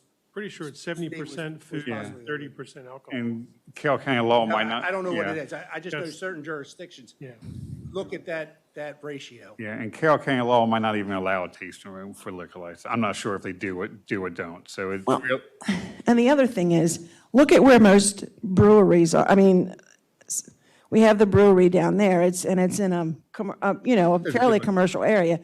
I don't think a brewery is going to want to go into an area. It's a more closed-in area. not closed, but I know what you mean. Residential. Yeah, you know what I mean? It's residential, so I think we're belaboring this, and we're just going to go on. So you want to change that to No packaged goods store. packaged goods store, or is it prohibited use? Mm-hmm. And not to say That was the the, only thing that was, well, the other prohibited uses I had was tobacco shops and recreational marijuana shops. That was left, yeah, all those were left. Yeah, we're Okay. just, yeah. All right. Thank you on that one. Are there any other changes? No, I kept everything else pretty much, it was just those prohibited uses were the main changes on it. I mean, the other changes are style and syntax and renumbering, but nothing else was changed on that. All right. So what do we do to this? we're giving a recommendation back to the town council. Tom will prepare the document to be on the next town council agenda, not on the 6th of February. Okay, so I'm moving that we send ordinance 2022 to the town council with a positive recommendation to be presented at the next town council meeting With the suggested, with the modifications that we just put in. And did you say ordinance 2022-32? I don't know if I did, but put it 2022-32. Is there a second? I'll second. It's been moved and seconded. All those in favor signify by saying aye. Aye. Those opposed? we want to clarify that it will be March the 6th, not February the 6th. Okay, thank you. I didn't, okay, March the 6th, thank you. At March? Right. Okay. Public, It might, 10/3/22. it might, John, it might be on the tentative for February. I don't have it in front That of me. one wasn't, I don't have. And anyhow, Okay, we'll work that out. the introduction and recommendation to the Carroll County Planning. We have the annual report, 2022. We need approval of the report and a signed acceptance letter. And the tri-annual water sewer master plan, we need approval of that report. I do want to bring up a couple things on the map, that the actual annual report, you have copies of that. There's copies out for the citizens. If you want to review that and give me any additional suggestions or additions to that, that we can bring that back next month if you want, just so that you guys have an opportunity to really look over it and make sure that there's nothing missing that I might have missed or something that needs to be added to that Because Hannah needs it back on the 15th. of March, March the 15th? 17th. Okay, which we can easily do that. we've got time. Okay, do we want to do both of those? Or do we need to give her approval of the triennial water and sewer report tonight, master plan tonight? I don't think we have to give them, again, the water and sewer plans, there's amendments to that we need to put in, but again, that's going to be part of the triennial. You didn't say what the date was of that being cut off. I'm sure that's been extended now. The triennial update, that'll be, I believe it's February, March, and April is like the time frame in which we would need it. And we're looking for consistency with your master plan. Okay. Consistency with what we have so far in the master plan or from the 2013 master plan? What your master plan is, the 2013 one. Okay. Yeah, unless you get it updated in the next 3 months. I don't think we will. I mean, if we did a week-long, That'd be impressive. yeah, it would be. So again, I guess on that note, I guess, do we want to, I guess we'll still look at the plans that we have. Again, some of these are potentially impacted by an annexation. You know, if Buffalo Road comes in and is annexed, currently the plan, it's not even in the long-range plan for that parcel. I don't think you can. I think you're just going to have to do the 2013 and tell them, that we're in the process of the new one, and this is what we can give you for approval. Right. I mean, you can't, Okay. you can't approve something we don't have. Madam Chair, just for clarity, on the annual report and the triannual water and sewer, we're going to push that approval for a later date until we can digest it? Well, at least the triennial, the annual report, the triennial update, I'm not sure, again, if we can still do amendments to that update, even though it might not be consistent with the 23rd. She said they're looking February, March, April. Yeah. So, but the triennial update is continually amended with the fall and spring amendments. Okay. So it's not like that's set in stone for the next 3 years. Okay. Okay. If that, so Just if be they, consistent with what we are currently. Yes. And if there's amendment after. We'll do it the next time. correct, yes. So for in the the spring. annexation that you're speaking of, if they want to come in for a fall amendment to be put into the priority or existing, then they'd be able to do that. Okay. Bearing that the triennial update goes along with the timeline it's currently set at. Okay. So to Ralph's question, then ultimately we could postpone these for you guys to look at both the plans thoroughly and the annual report, if that's what you choose. But yeah, we would need the annual report stuff By at the your se- February meeting for the March deadline. Right, for the March 17th deadline. Okay, I think we got it. Clear as mud sometimes. Yes, it is. Thank you so much for your time and for staying.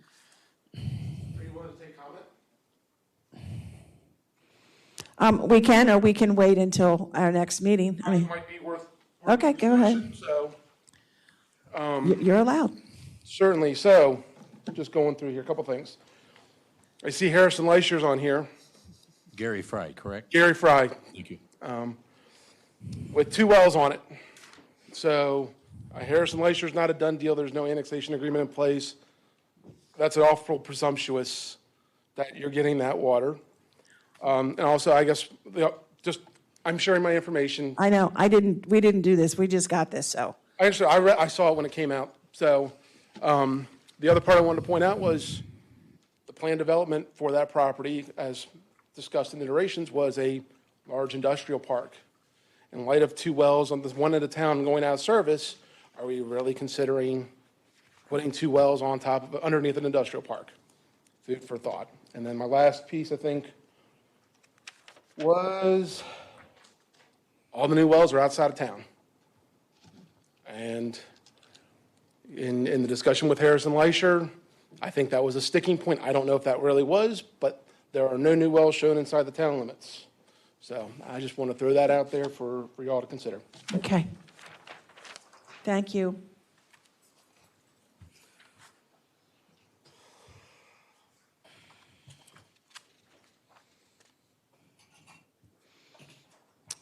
The next is introduction and recommendation to the Board of Appeals for MA BOA-2023-02, a special exception request to reduce the BRL setback along Maple Avenue and 201 Oak Avenue. Okay, so this one, again, is brought in front of you just because it's on the cusp of what I can approve as a zoning administrator, the 10% reduction in the setback requirements. So currently, I'll show you first. This is the lot in question. It's lot number 6. Here's Maple Avenue, which of course was called, I can't even make that out from back here. Perry Avenue, and then Watkins Street, which are now Maple and Oak. John, just quick, when was this plat drawn? 1914. There you go. So again, it's an older plat. So, currently it doesn't meet the building restriction lines that are set in our codes for this type of zone. So if you look at the property, the front corner is 23 feet. Their proposed addition is a 24 by 24 addition in the rear, down along Maple Avenue, with a 20-foot setback from the property line. The BRLs that they put on here, I labeled them on the staff report, but really those are BRL lines related to current code standards.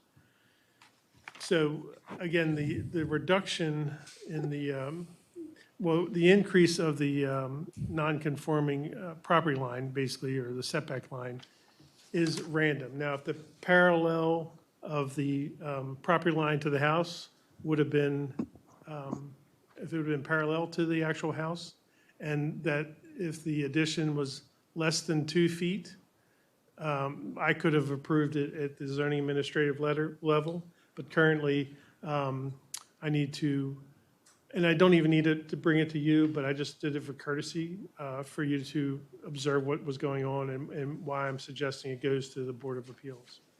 Again, because it's outside the realm of the zoning administrator for me to approve this 3-foot difference in the setback.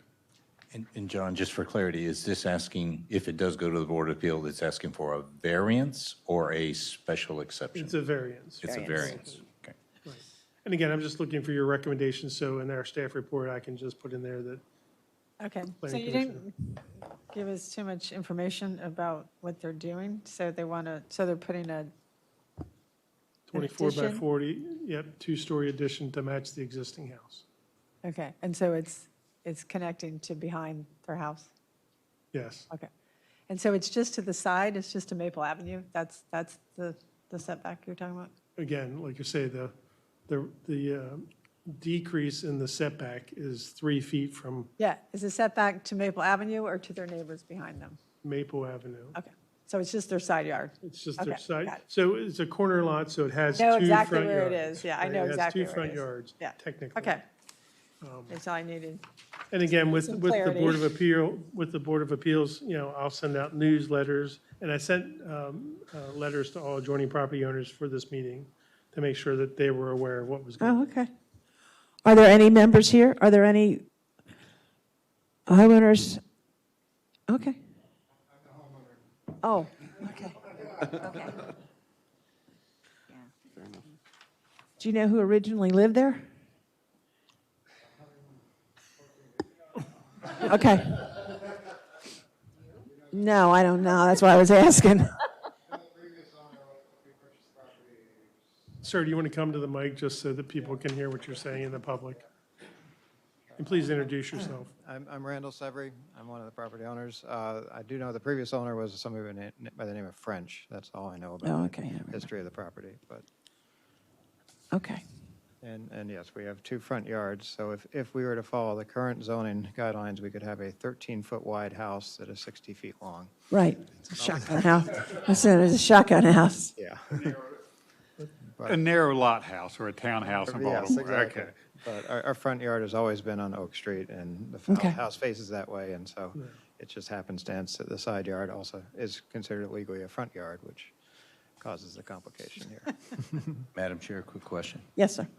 John, help me out on this. Would this variance, if approved, impede, encroach upon any existing utility easements or rights of way that would overlap into those areas off of Maple, Centerline, et cetera? No, I doubt the town's going to ask for any additional right-of-way as part of this, but no, I don't know of any offhand. Typically, they might be, within 6 feet of the right-of-way, or the 6 feet of the center line of the road, or to the edge of the road. And it's odd how the center line of the road doesn't really match the center line on the plat. Oh, that's an idea. I don't see any issue. So, John, you know those houses on Park Avenue? Those Yes. where they were able to be really close together, but you didn't have to do anything because they the were only- zoned so long ago? Right. Because the plat was from 1918. Yeah, but isn't this 1914. 1914? 1914. So, I was so wondering how those were why built. do you have to do anything? Can't we just say, yes, you can do it? I could have just signed off on it and not brought it to you, but again, it's outside of my purview as Yeah, the but can zoning we- administrator. Right, and can we do that, or do we have to send it to the Board of Appeals? The-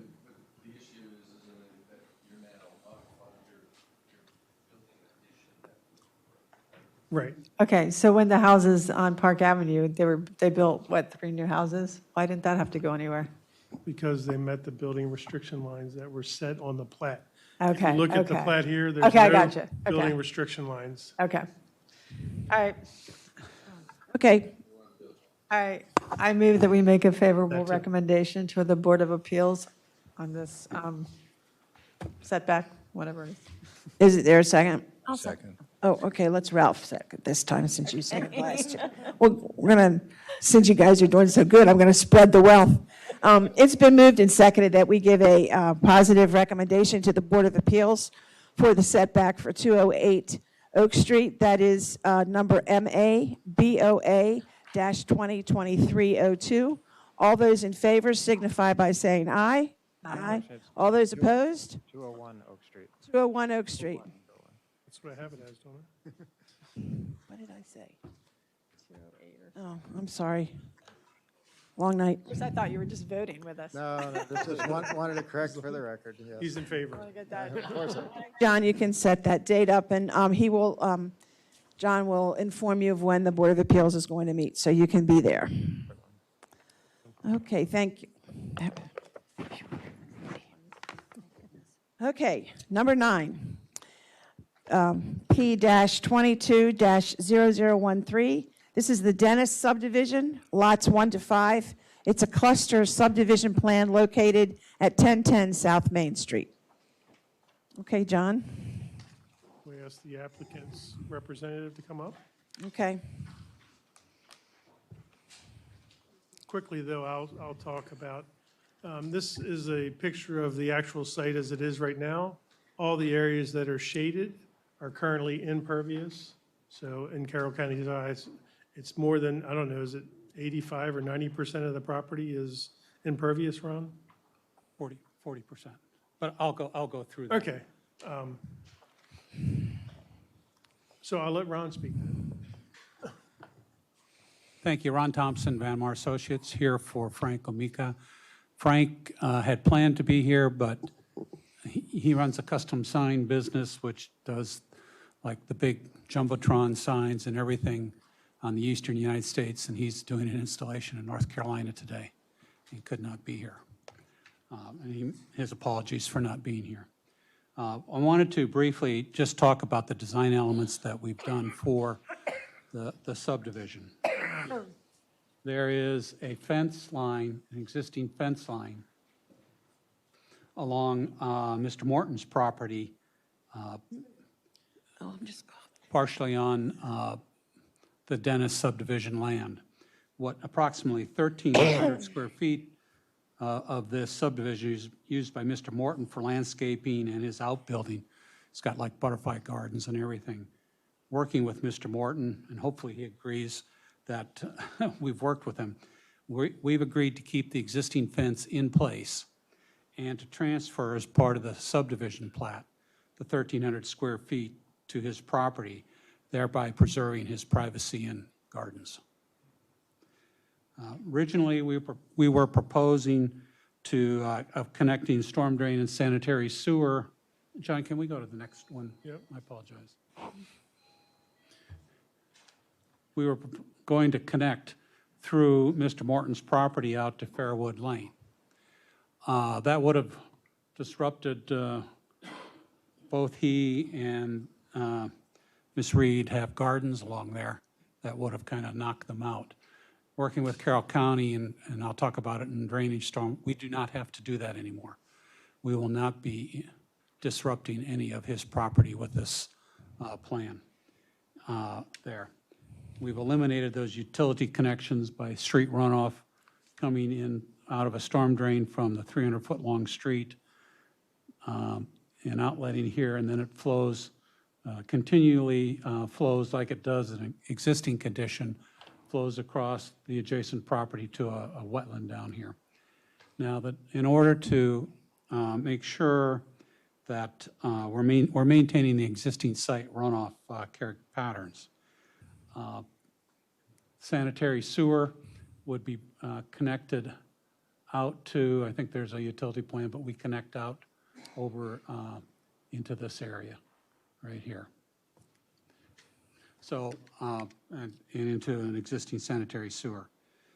So the site is 73, almost 74% impervious, which qualifies as a redevelopment site for stormwater management. So under the guidelines of Stormwater Management Code, since the final impervious area houses, street, driveways, sidewalks will be less than 50% of the existing impervious area, our stormwater management requirements are met, and no additional features such as dry wells are required. And we have our concept stormwater management approval for that. Concept stormwater management approval for that. It's a provision in the code somewhat encouraging you to use existing sites and reuse them rather than just letting it be like it is today there. But again, if we had exceeded that 50%, we would have had to add additional stormwater management treatment on the site for that. But since we are underneath that 50%, a negative stormwater management is required, therefore none is required at this point in time. For drainage, we've directed the drainage, although now it currently flows down. Next slide, John. Next plan, which has the contours.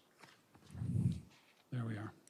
Flows down all onto her property now. As I've mentioned, we've reduced the flow from existing to proposed by 25%, again, by reducing the impervious area. Additionally, for our storm drain, we've directed this over so that it comes into this swale over here and into the wetland. Now, in order to ensure that we don't have, people would think you have erosion if you have a storm drain, and we have 4 CFS. We use the Carroll County technique that the last section of pipe is flat, no slope, and then it outlets into a stilling basin like a cereal bowl where the center is sunk down in there in order to stop the flow from just flowing across the ground and then it trickles out and on down for it. I know there was a comment in here about forest conservation not approved. We anticipate, again, as an incentive for reusing existing sites that are more than 70% impervious, that if you're reusing those sites and reducing the impervious area, there's a provision in the Carroll County Code where you become exempt from providing forest conservation. And again, it's an incentive to reuse a site that's kind of a blight in a neighborhood. And one of the criteria is that it would have to be within a Maryland priority funding area, which Mount Airy is in. So the other part of this was that on May 10th of 2022, the Board of Appeals granted a variance to the maximum density requirement to permit 5 lots on the 2 parcels provided. And their condition was that the single-family homes be constructed to match the existing neighborhood, which they will be because they're going to be smaller in order to maintain that less than 50% impervious area on the site. Meet all the bulk requirements of the zone. Open space and stormwater management must be provided on the site, which we are doing there. And the 2 houses along Main Street face Main Street, which they do in the design, the fronts of the houses. So using 9823H for cluster subdivisions, we are allowed to reduce the front and side yards, rear yards, lot widths up to 25% of the zoning requirement. And we have taken advantage of that, and that's what was shown in our application to the BZA.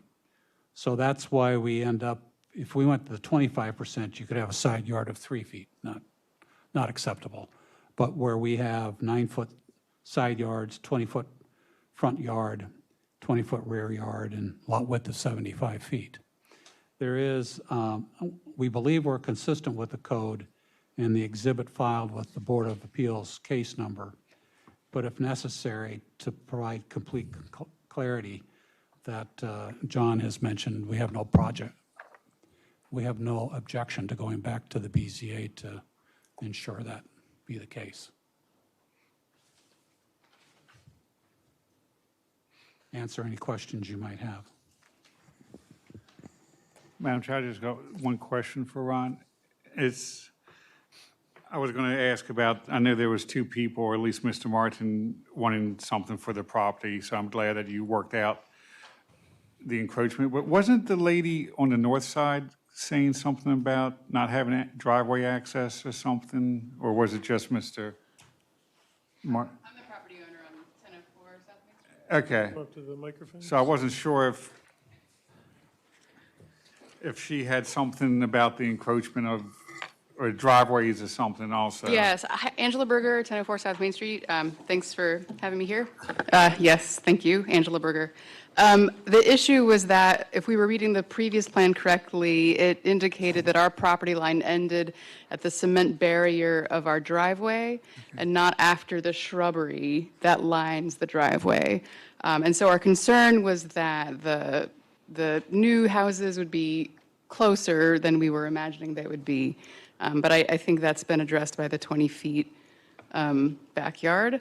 I have a different question today, actually. And forgive me because I'm a neophyte when it comes to reading plans like this. I see where you indicate that demolition is planned for that retaining wall, but I didn't see any indication of whether that included the fence that extends behind the retaining wall, if that was considered part of that. I saw other like fence demolition, but I didn't see exactly where that was happening. That'll probably be that'll be worked out in the next more detailed design, and I'll take a look at that. Okay, and if that would and include most like likely- further fencing or something like that. We'll touch base with you on that. Okay, thank you. But in general, we're very pleased to see this property being rejuvenated and developed. I think as my husband mentioned at the last meeting, it's maybe a little closer than ideally we would love, but we're happy to see it becoming an actual living neighborhood. Thank you. Thank you. My other comment, particularly for Steve O'Malley, is I had not had the opportunity to update this plan as I have with others with Maryland species. Twin Arch Lot 7A, Twin Arch Lot 18A, and others have all been updated to meet the requirements of Maryland native species, or primarily native species. That'll be done in the preliminary design. For plants, Ron, not native species for the animals, just plants. Plants, well, Okay. but I have a notebook this thick that I go through now, looking for. Did you want to speak? Okay. Just state your name and where you live. My name is Phyllis Reed. I live at 101 Fairwood Lane, and my property is right on the left-hand corner there. As Right you there? can, yes. Okay. Yes, that is my property, and I'm down from all of that property, and naturally, water flows down my way. I have had trouble since I've moved in with the water. I actually ended up having the whole corner of that regraded, so the water didn't flow directly through my backyard. It flowed kind of towards the back of the property where the trees are. I had that done at my expense to their property, with their permission, of course. So now you're telling me you're moving it back over. No, actually, my plan has the pipe coming over, and we're going to outlet at this right in here. So that's right about where the water comes down through now, where it's eroded down about 2 or 3 feet? I'll On my have to come property, out anyway. And look at that, but again, that's primarily because the entire site at this point is draining down to that location based on Right, the right. 70% of impervious area. And that's my concern. So you're saying there's going to be less water coming down there? Yes. We've been able to reduce the flow by 25% coming off of the site because we've eliminated so much impervious area. Would you please come out and walk the property with me? I And would be happy to. I would like to very much. I would like that. I did that with your neighbor. and Okay, I would like that would like because to do I that don't with you. have that confidence yet. No, I don't have, and it's a concern to would be me. more than willing to do that. Another concern I have, you said the sewage is going to run to the back of my property, that sewage line? Yes. On another drawing, it's on there. So are you taking my trees and my property? It will not be on your property. It'll Where will it actually be? In the next subdivision off of Warfield Drive. So it'll be, Right at the edge of my property. yes, and I have to, in the next, quite frankly, have the surveyors go out, look at the line, and then I also need to look at the trees. Okay. So that I can, if I have to add an extra manhole to move in between. Yeah, I have questions about that property line, too. I know when the fence was put up, we kind of guessed where the property line was, so I know it's not exact. I understand that. But I know there are several trees back there that may need cut down because they're dead. I don't think they're on my property. I think they're on somebody else's property, but maybe you can help me with that. Sure. So none of that is going to go through my property, Correct. but right up against it. Is that correct? Correct. There is all lots have a 6-foot utility easement along their lot lines. So we'll be in the 6-foot utility easement on the other side of your property. Okay, okay. The other question I had, the existing fence, is it coming down or is it going to stay? The existing fence along your property? Yes. That section right in there, yes. I think we envisioned that fence coming down there. I'd have to double check. I know I had made a commitment to Mr. Morton to keep his fence up. I would like that fence to stay as well, if it's at all possible. I have planted trees along that board, that line. When I first moved in, the first thing I did was planted trees along there. And they're very huge right now. But Mr. Omelka planted trees on his side of the fence when he put the fence in, too. So are all his trees going to go? They're beautiful evergreen trees. No, our grading limit, if anything, we're going to scrape away gravel and impervious area. But you can see, this is the limit of our grading area. I don't want to get back here other than to reseed it and turn it into grass. That's very low land there, too, that water in that bottom corner. So are you saying those evergreen trees along my property are going to stay? I believe so. I'll come out and look with you. And I would love that fence to stay, I really would. Okay. Okay? I think I had another So question. here's the impervious map shown.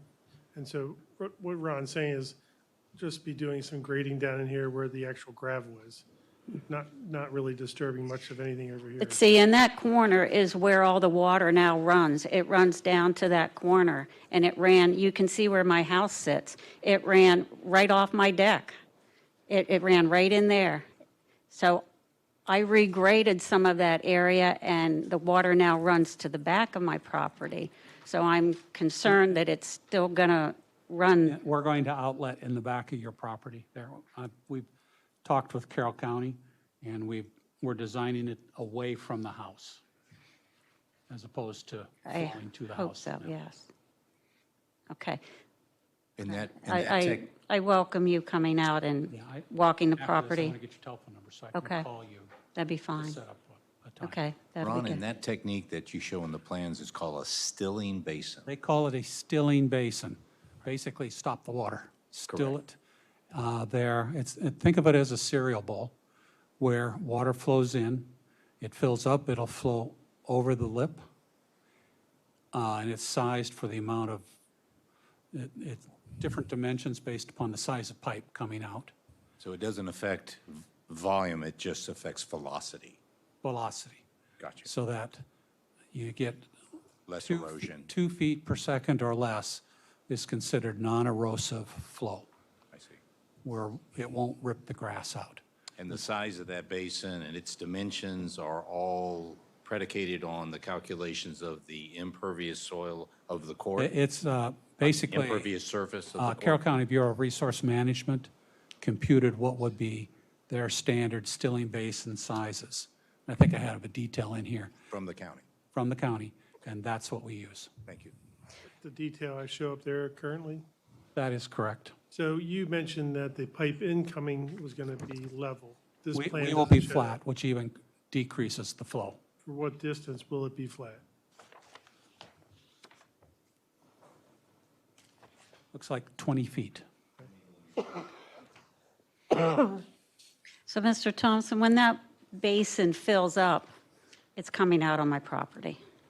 It overflows like a sheet flow over the top. It's like overflowing this desk, not flowing right at this. Like a recorder. waterfall. It's going to be a waterfall. Well, no, because the ground behind it is level. So it's not flowing down. It'll just seep over the top. Flow over the I top. just have real major concerns about this, about that water. I really do. We'll go over that one. Okay. The other thing, I would like somebody to paint me a picture of, I know you are concerned about the aesthetics in the front on Main Street, but what about the aesthetics in the back? What am I going to be looking at? You see where my porch is, you see where my property is. What am I going to be looking at? Am I going to be looking at a manicured lawn? I mean, is it going to be like nature and it won't be mowed? More natural? Will there be any trees on it? Well, And- we will be retaining the existing trees that we talked about. Okay. We're not planning any addition, at this time, we're not planning to plant additional trees Okay. throughout the open space. More, because these homes are tight, it's a little flat, allows for people to have some activities down there with it. So, The homes themselves. so that area will be mowed grass? More than likely, Will they it be maintained by the county? It will be maintained by an HOA. The homes will have to establish, if the town does not take the open space, then the homes will have to establish a homeowners association to provide maintenance of that open space. So what could be used in that open space? I mean, what could I be potentially looking at? I guess kids running around playing, kicking a soccer ball.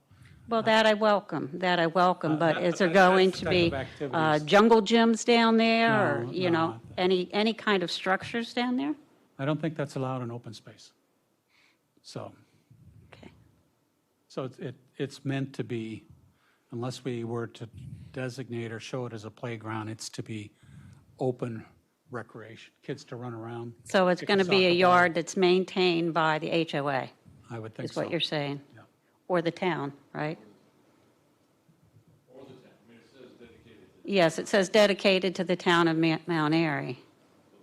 So is the town of Mount Airy going to be my neighbor?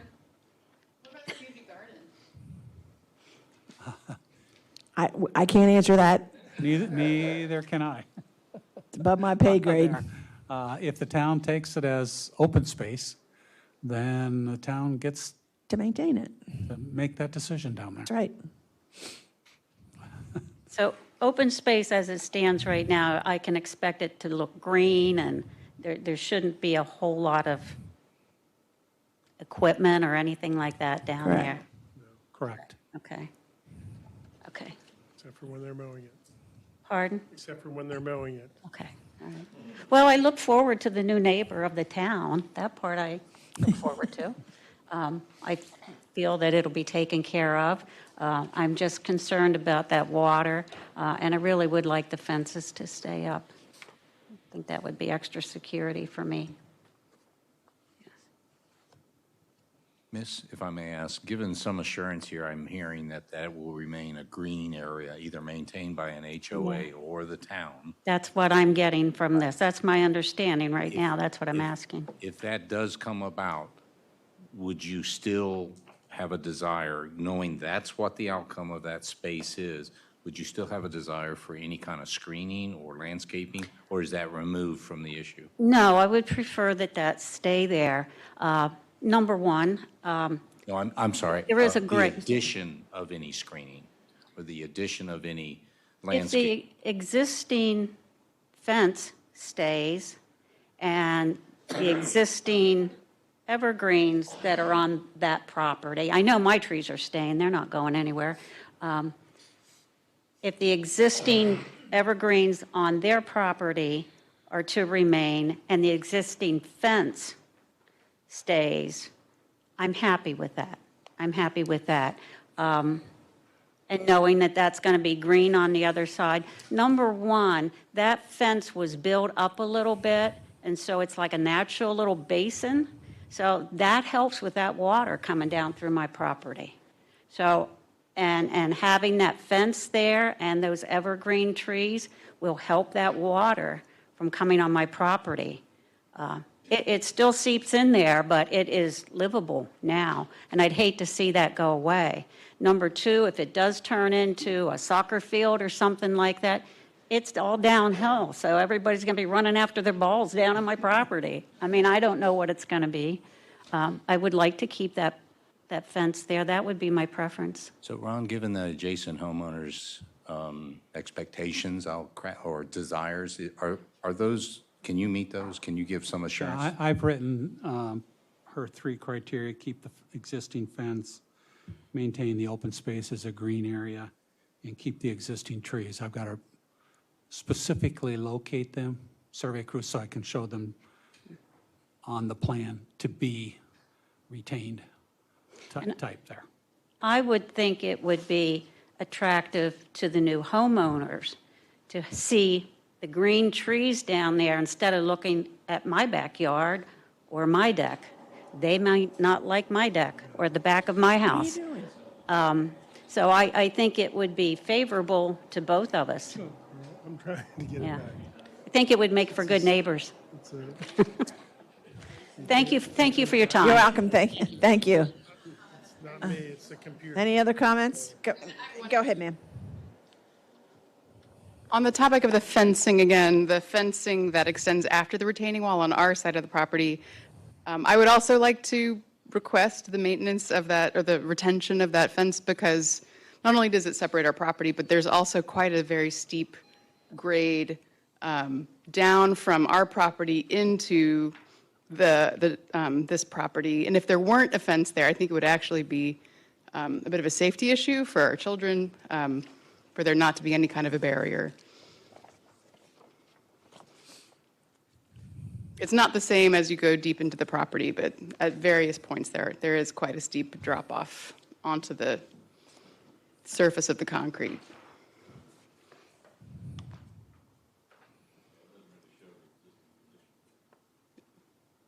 That's what I had to say. I'd like to advocate for a community garden in that green space. There's no way. I'm gonna let all the citizens go first, Steve. Mr. Morton?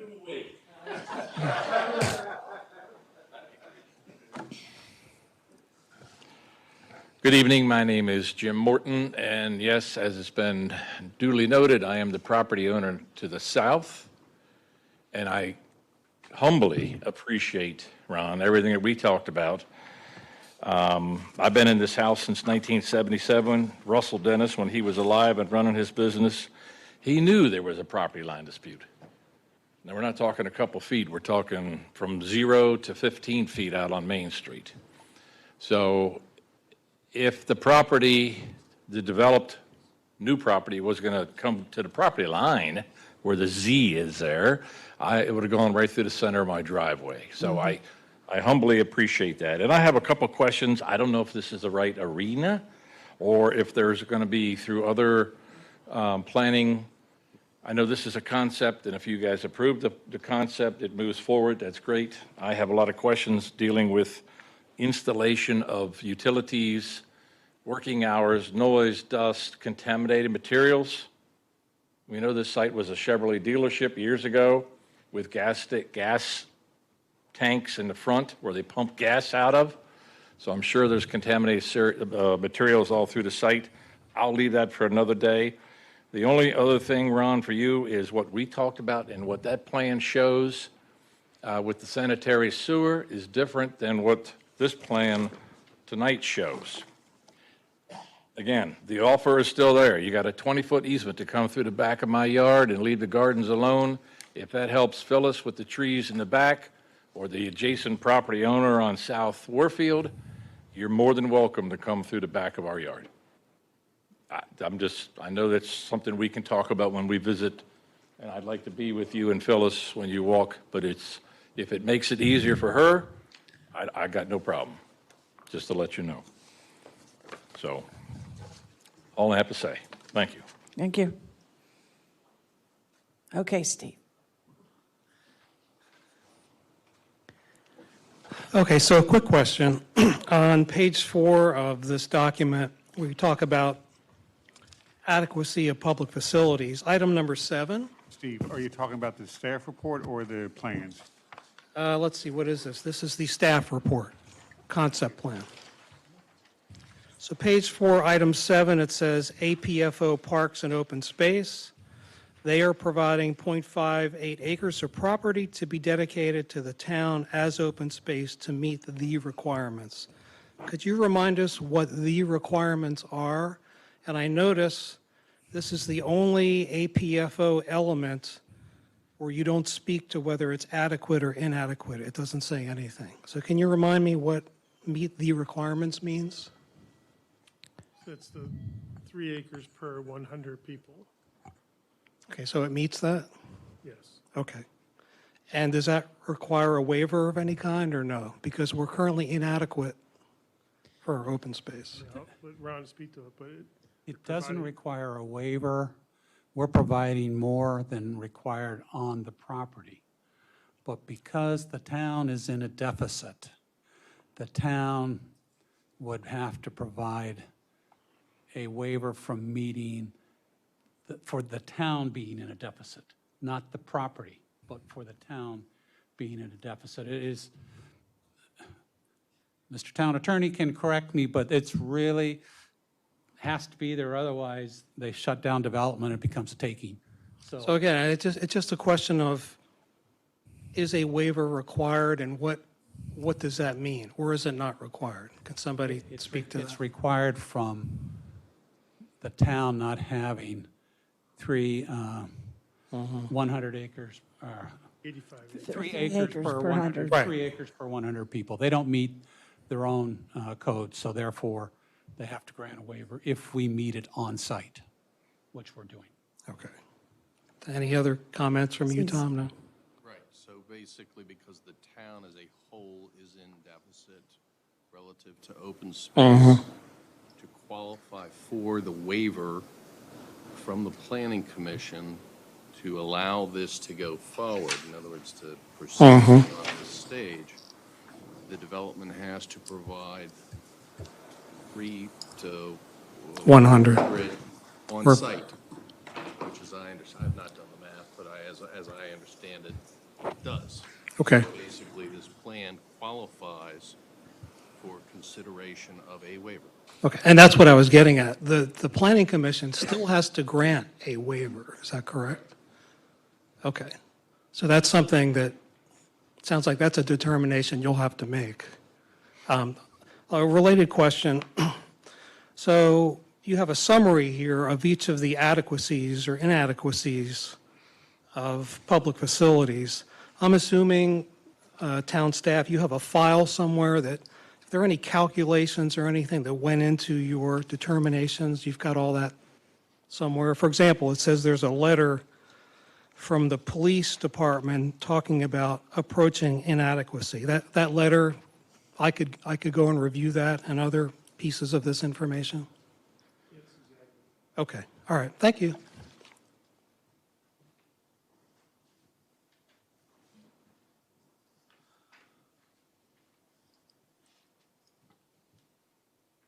Does anyone have any questions? Any other questions for Ron? So this is 5 houses, is that right? 5 homes, What are 5 the- single-family homes. Yeah, what are the sizes? Was like a 3-bedroom or, I know there's a little smaller than They're going most. to be smaller type homes. Let's see, did I write the square? I did not. I'm just curious because we of this have- discussion about the water. We have lots down around 8,000 square feet, so, Oh, okay. Okay. Okay. so those homes will have to be much smaller than what you typically would see. Kind of like Pine Grove, up the street. Yeah. Up the street, yeah. Yeah. Pine Grove Manor. Okay, thanks. Yes, ma'am. The open space, I have one more question. I'm very naive about this, so it may be a stupid question. If it's open space and it belongs to the town of Mount Airy, is there any chance that sometime in the future, the town of Mount Airy decides that's open space, let's put basketball courts in there? Can the town decide to do something else with that property at any point in time?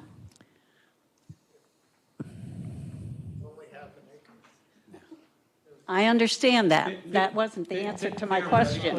Theoretically, they could, but then they would also have to prove that they're providing adequate parking and other requirements in order to do that, and there isn't any room for that Right, on here. right, I okay. mean, just like out at Twin Arch, they'd have parking in order to build a basketball court. Okay, thank you.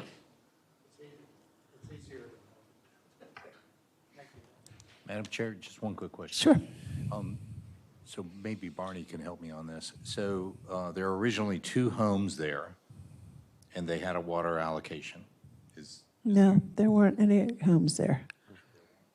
Okay. Because I'm reading in the staff report that there are 5 homes in the plan. An additional 3 homes needed a water allocation request, which the town has granted. So there were 2 original homes there? I'm just understanding that 2 and 3. Sure. There was a commercial use there, and I think we calculated the equivalent of 2 homes. Gotcha. For that commercial use. Okay. That would get subtracted from the total need. So it's 3 additional EDUs that would be required. Gotcha. Okay, thank you. Martina? I had a question because have you guys had the soil tested or anything in there? Have you found any old tanks or? We have had a phase 1. We haven't found any issue with the soil. Okay. Primarily because it was 100% paved. So there's no way for it to infiltrate into the soil. And there's no old fuel No, oil no. tank? Huh? Yeah, they had to take the tanks out They did? Yeah. a long time ago. I remember that, yeah. That's good. I had a question. You had mentioned you're not adding any shrubbery or trees or anything like that towards the back of the property where the stilling basin is. But I'm correct, that goes downhill, correct? Correct. Okay.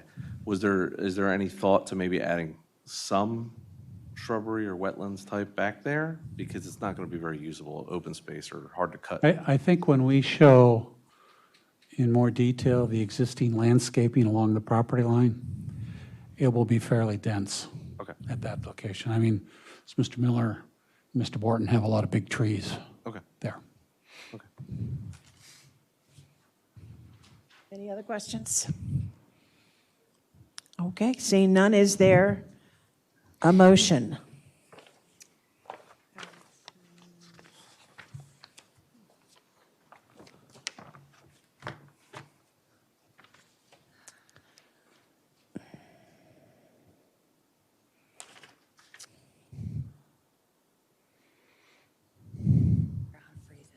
Just read what's there. No, but Well, just a question on the motion, because Sure. I believe Mr. Thompson asked, or was going to meet with some of the adjacent homeowners to talk about yeah. some of the, We're going to meet with the homeowners and incorporate those issues into the preliminary subdivision. This is not your only time sure. that you get the final approval, really, is at preliminary subdivision. So we'll incorporate all of those items in the next submission that you see, the preliminary subdivision plan. Okay. So you could put that as your last bullet point.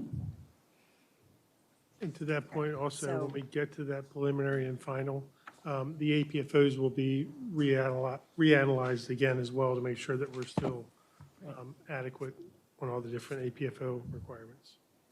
So I'll make a motion then that we approve the concept plan with the staff recommendations. Okay, with the file, With the following with the staff file. recommendations.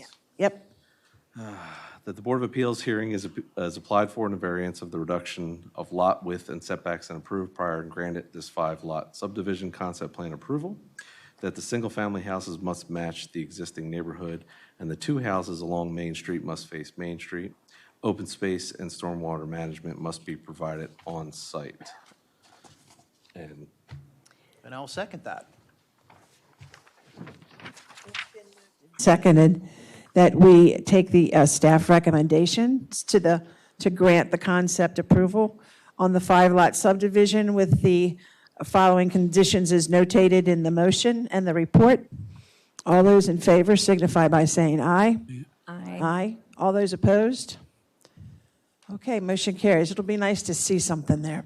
May I ask that maybe the town attorney determine whether or not we have to go to the Board of Appeals if we're meeting the requirements of 9823? The setbacks, we reduce the setbacks to 25% to conform in a cluster subdivision to 9823. Do we need to go to the Board of Appeals? If so, it would be to amend our existing Board of Appeals. Yeah, John and I might have talked about it a while ago, and I believe the answer we concluded was yes. Go to the Board of Appeals. Okay, I'll work out. So should we add that? It's in Oh, there. okay, it's in there, I okay. just had a Okay, moving forward. Yes, Steve? So this is a learning process. I'm always learning. I'm just asking the question. So it sounds like the Planning Commission does need to grant a waiver for this. So does your action to grant a waiver have to happen before you approve a concept plan, or can it happen later during the next phase? That's a question about requirements. I'm asking you. Because you're kind of setting a precedent here, because think about other developments in the pipeline. I thought you had to grant a waiver at the concept plan stage, and you're approving a concept plan. So that's a question for you. There are two different, on a concept site plan, you do grant a waiver. Right. For subdivisions, it's at the preliminary subdivision that the waiver is Yeah, granted. the times that we grant the waivers are different at different times, and we're going to have to reevaluate, like John said, the APFO for the open space. At that time, we can grant the waiver. Yeah, it is confusing. Okay, thank you. Thank you. Thank you, Ron. Thank you for all your help and cooperation getting this done.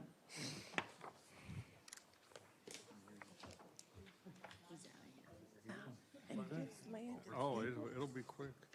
Okay.